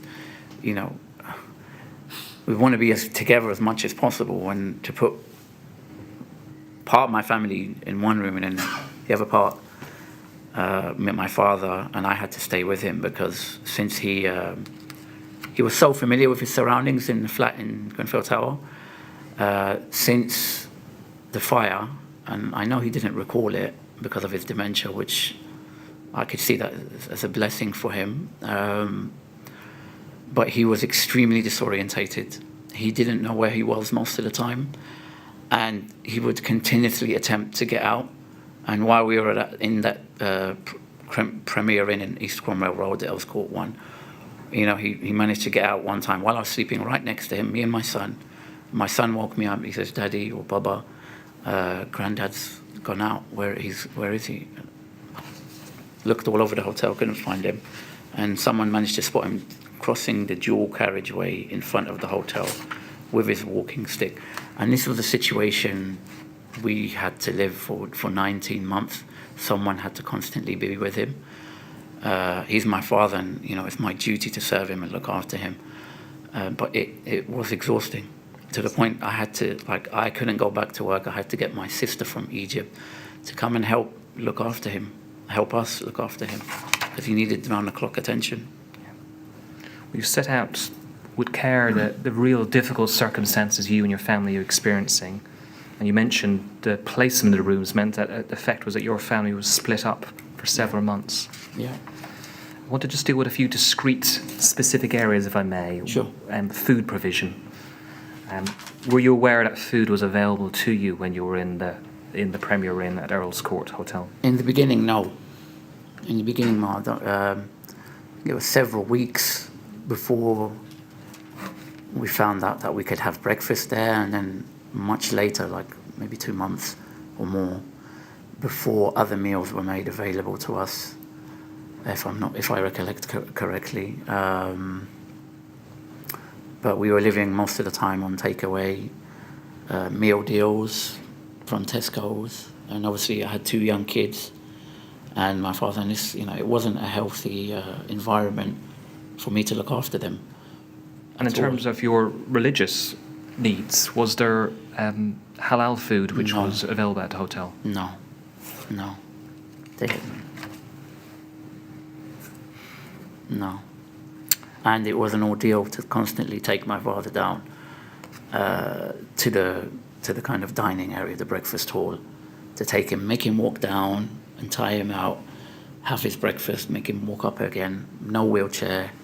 It was tiring for him. Yes. And we had to do this every day. When we had access to the breakfast and the other meals later on. Yeah, much later. You mentioned in your statement that it was really difficult living in a hotel. Yeah. We had no cooking or laundry facilities. We had to put our laundry in black bags and suitcases, and then take them in a cab to the laundrette and then back to the hotel. When you mentioned that whole ordeal, the only way I could word it is we felt, and I think I've put this in my statement, we felt like refugees in our own country. We felt that it was hard work. My wife was doing the laundry, God bless her, while I was going to work. And to a degree, it was humiliating, demeaning as well. We were a vulnerable group of people who were trying to deal with our trauma, trying to grieve, but the whole dynamics of the situation didn't allow any of that. We were living in limbo for 19 months, as well as the other survivors and bereaved, living in limbo, living a stunted stage of our lives. We weren't given the room or the capacity to heal. And that was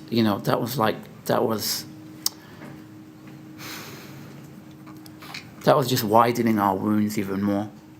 And what added insult to injury as well, the people who were major contributors to the problem in RBKC, in the TMO, before the fire, were still in charge after the fire.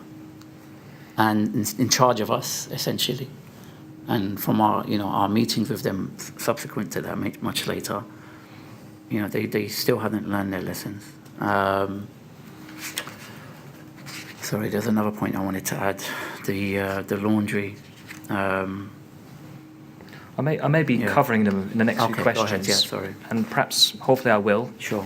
But if it comes back to you, Right. do let me know. Sure. Because the next heading is really basic provisions and financial Sure. assistance. Sure. Just got a couple of headings which hopefully will assist you All right. and capture those areas you want to tell the panel about. Okay. You described going to the West Sports Centre in the coming days, and I just wanted to check whether you attended the West Centre within the first week following the fire. Can you Not recall? that I recall. I think it was much later. Yeah, a few weeks later maybe. And what drew your attention to go to the Westway? How did you know that was a place to go to? So most of the information I had that I would receive, and I like many of the other survivors, was just through word of mouth, mainly from between ourselves and from volunteers. I have to put this into context. After the first day, and seeing that we've got no hope in getting assistance from our local authorities or central government at the time, we started to group together. I was going around taking people's numbers and their flat numbers from my family of neighbours, and we arranged to meet up and to coordinate ourselves. And we formed a WhatsApp group, and via that we were passing kind of relevant information to each other. And later on, people told me that different kind of organisations, government kind of organisations, had representatives set up in the Westway to kind of help us if people had lost their passports, forms of ID, needed financial assistance and so on. But in the beginning, there was so much confusion and chaos. The area was flooded with kind of journalists and different types of officials and lawyers and stuff. And we just didn't know really who to trust. Yes. Yeah. I want to touch upon financial assistance. Sure, yeah. And you mention in your statement, paragraph 136, in the first couple of weeks after the fire, as I had my wallet, we lived on our own savings and cash that had been given to us by friends and family. Yes. Then you go on to say it was much later that we found out about financial assistance from the government. Yes. It's a paragraph 137, I think I was reading the last part. Can you recall when you became aware of financial assistance which was available to you from the government? A few months later, maybe 8 weeks later, if I'm not mistaken, if I recollect properly, but much, much later. And it was always a case when I found out something that the service was available to us. It was never put out there with whoever we were dealing with from RBKC or the TMO. It was always a case where we had to chase it up.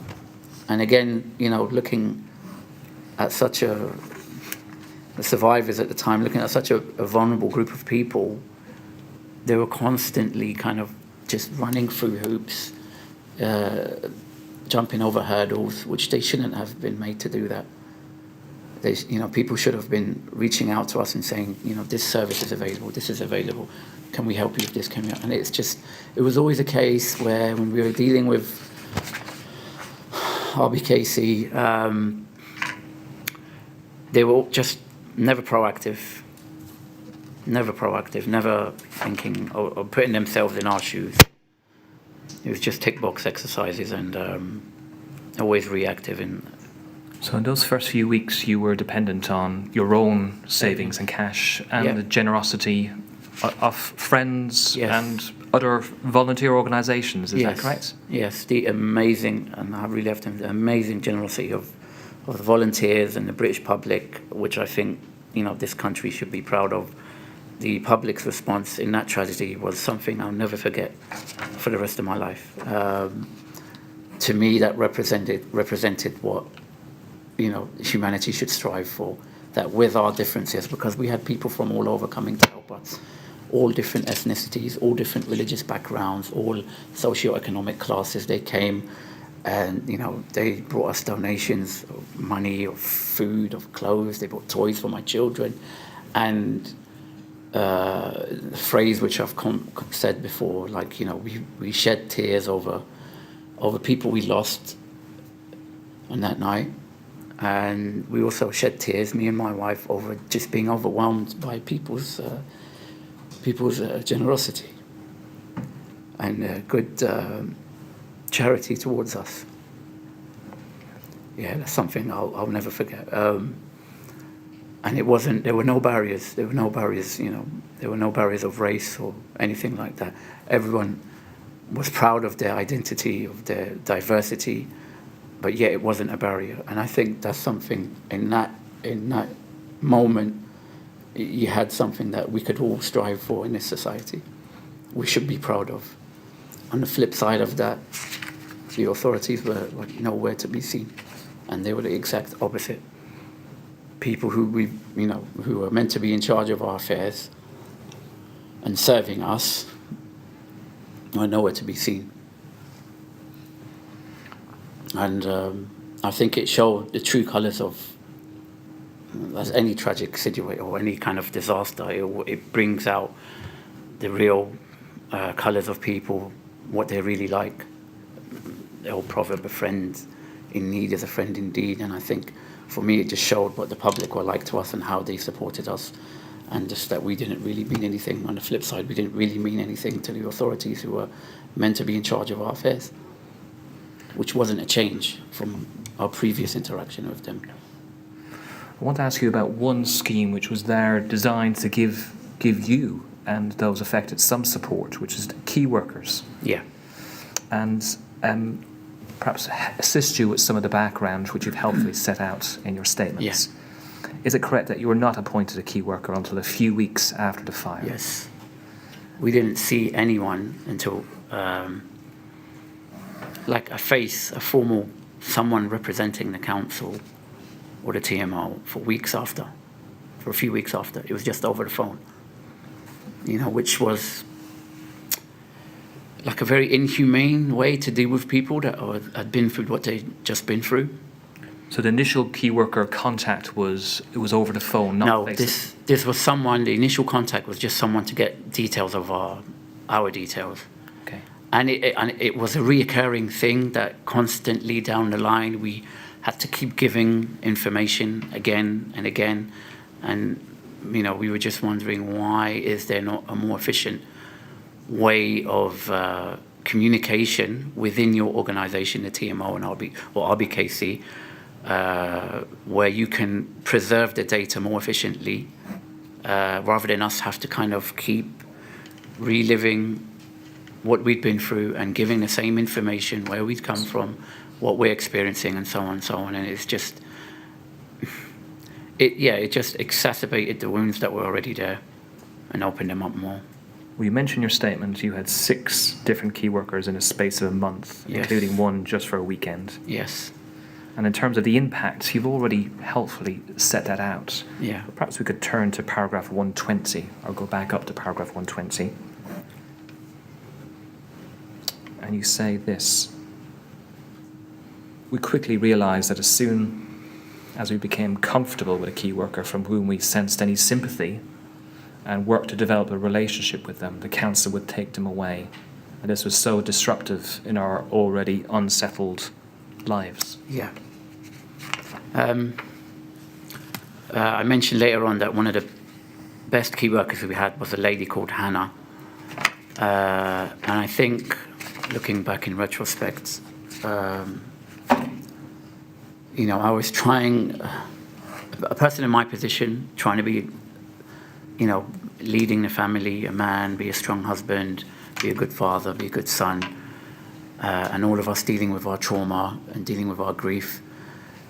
At times, in the hotel environment, we didn't have any escape or outlet to kind of vent any of our emotions or experiences out. And that, it wasn't a healthy environment for us. The key workers were meant to be kind of a bridge, obviously, between us and the council. And in some ways, in some moments in the beginning, we saw them as kind of, an extended rope, a hand of help for us. So we kind of put our hope in them to a degree, but each time when they would change them, it was like a slap in the face.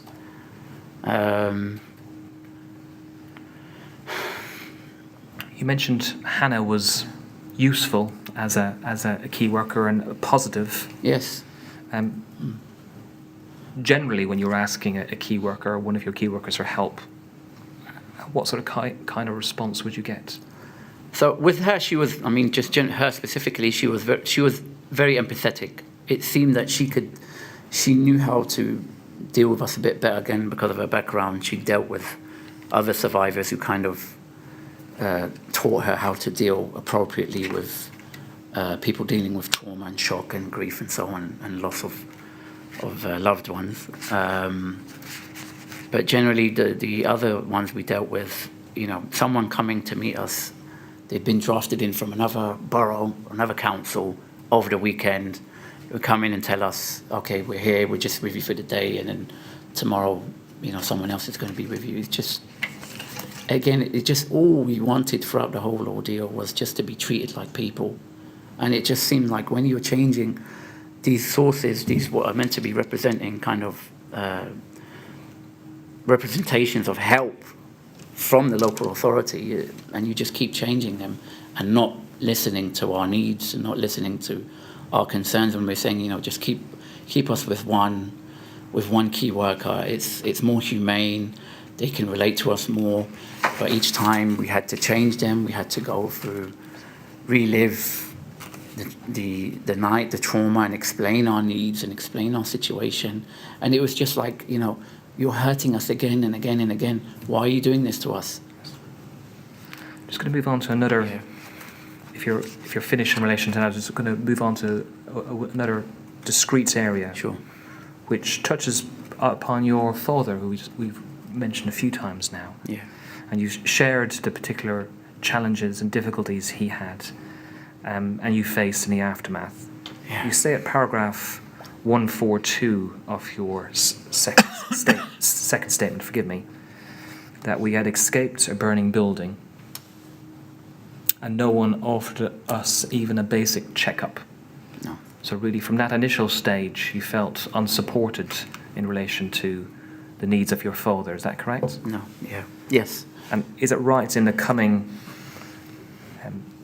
week or two and thereafter you received little support or any support from the TMO or OBKC in relation to your father's needs? No.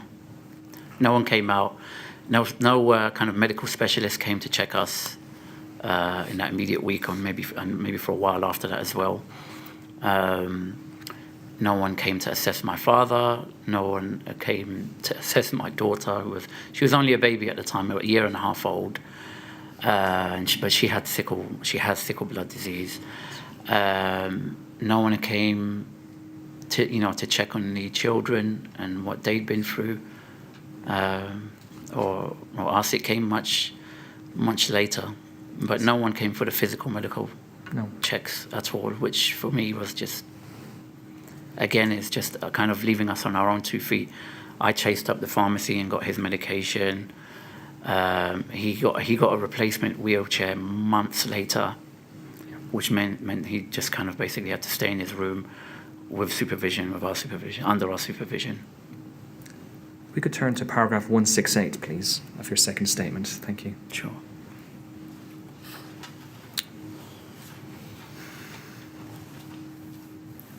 And you say this: the specific needs of my family were not met in the aftermath of the fire.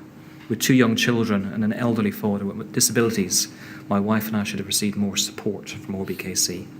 My children and my father's needs should have been assessed more thoroughly, and support that worked for our family should have been put in place. Our lives had been turned upside down. We were grieving and emotionally stretched. The least that OBKC could have done was make sure that we did not have to worry about the practicalities of our living situation following the fire. Is that correct? Yes. If I may add. Of course. Elaborate. With everything that we were dealing with, we still had to fight for the accommodation which we eventually got. We still had to inquire and apply and go via all the kind of normal avenues that someone who hasn't been through that would have to go to find out what our rights were, what was being offered to us, how this is going to play out in the future, what's going to happen with our accommodation. And again, it was just, all of this was a very cruel, drawn out, insensitive process where it just seemed we were like guinea pigs of a trial and error system that RBKC and the central government were learning from us and learning from our our experiences, how to deal with this how to deal with a traumatized group of people in such a situation. But I mean, for me, I shouldn't have had to have kind of been urging and fighting and struggling to arrange accommodation, to fight for a home for my family, with everything that we'd been through. And that was pretty much everyone else. All the survivors were in the same boat. All my neighbours, my family of neighbours were in the same boat. And there was no one there like making the process easier. Yes, you had key workers, but it was just, we asked so many times for the government to take over, to put in an emergency task force, because RBKC are doing such an awful job, and they're not listening to our needs, and they're not treating us like human beings. They're not treating us like people. So many times, and it was just turned down. It was just turned down. I know I'm repeating some of the points and reiterating them, but yeah. Not at all. In fact, I was moving really to one of the final questions, Sure. because we've dealt with a number of areas, Yeah. and you've expressed your views and opinion as to how you were treated and your family was treated, and Yeah. the adequacy of that response. Yeah. And I just wanted to give you the opportunity if there was anything else you wanted to say in relation to how you were treated in those days in the immediate aftermath of the fire. I mean, everything I've said, I've put this out in a statement. I'm saying this knowing that those were exceptional circumstances. They weren't normal, and it was a new ground for the authorities, for the local government. But I just would have expected, firmer hands on the reins in the situation, better leadership from the local council, from the government at the time. And by the time people were coming to see us, the Prime Minister came down, other people came down, the Queen came down, which was, that I thought that was beautiful. She did more than what RBKC did and others. But by that time, the survivors had already been dispersed all over the area. And again, it just felt like too little too late when people were coming and doing this. And it was, they were meeting the firefighters, but where were we in the picture? We weren't in the picture, and it just felt like we were just outcasts. We weren't in the area. We had to go back when we were in our hotels into the area to get any news, to find out about things, about services, about help. And again, it was just the local community. You had forming hubs from the local faith communities, the mosques, the churches, the youth centres, and they became kind of just a breath of fresh air for us, just really places where we could go and get practical advice, practical help from people we trusted. Because a lot of the time when we were dealing with representatives of the authorities, there was just such a deep distrust there. And there still is, rightfully so, from my experience with dealing with RBKC and the TMO before, during and after the fire.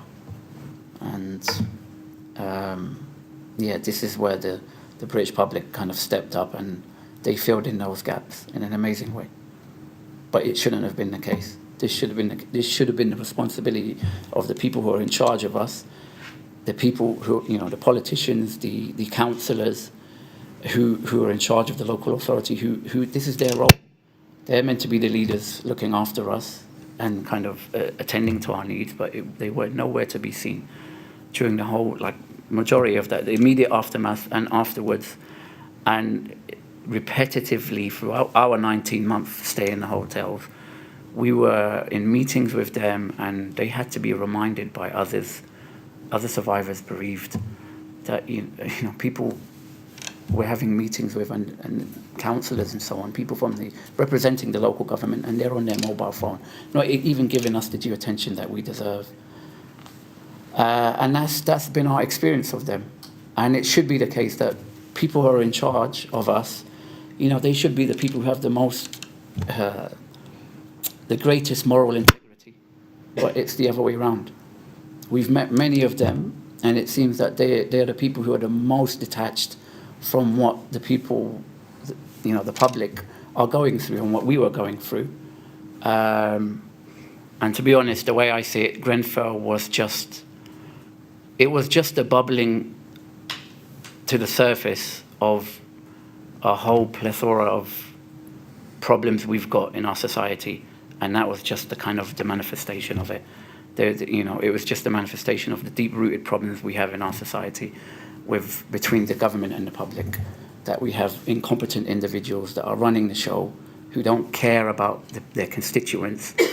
They can't relate to them. They can't, and I think this bridge needs to be gapped. This gap needs to be bridged in the future, where people who are in government, who are in local government, they need to know the problems of the people that are their constituents for there to be any kind of beneficial change in the future. If that gap is not bridged, then it's just going to be the same thing. Mr. Rasoul, thank you so much for your evidence today. Thank you. They're all the questions I wish to ask you at this stage, but our normal process is to invite a brief pause, perhaps for 5 minutes, Mr. Chairman, if we can, just to see if there's any further questions from those who are watching remotely or within the room. Right. Thank you very much.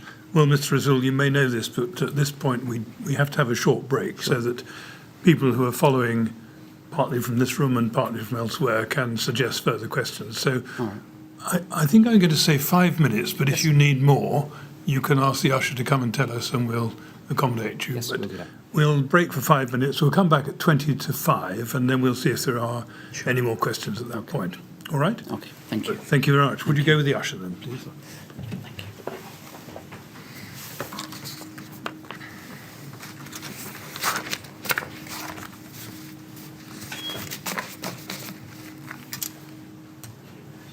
Thank you, Mr. Keating. 20 to 5 unless you need more time. Thank you.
Would you ask Mr. Rasoul to come back in, please?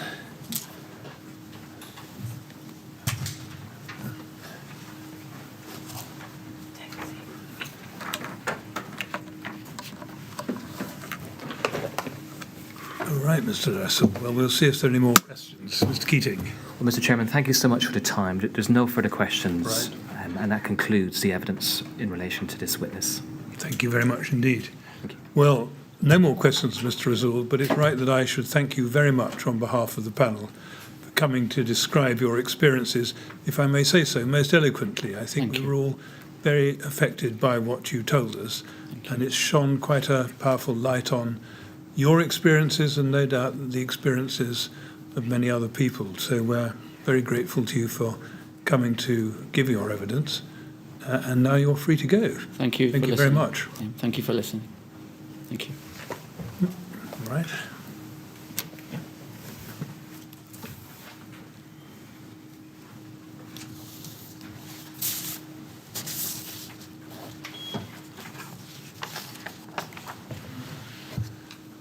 Mr. Chairman, can I Right, thank you Mr. for sitting late? Thank you, and sorry Well, we I strayed think into thanks are really due not just to us, but more to the others who keep the show on the road, so to speak, the stenographer and the ushers and all the other people who support our work. So we thank them very much as well.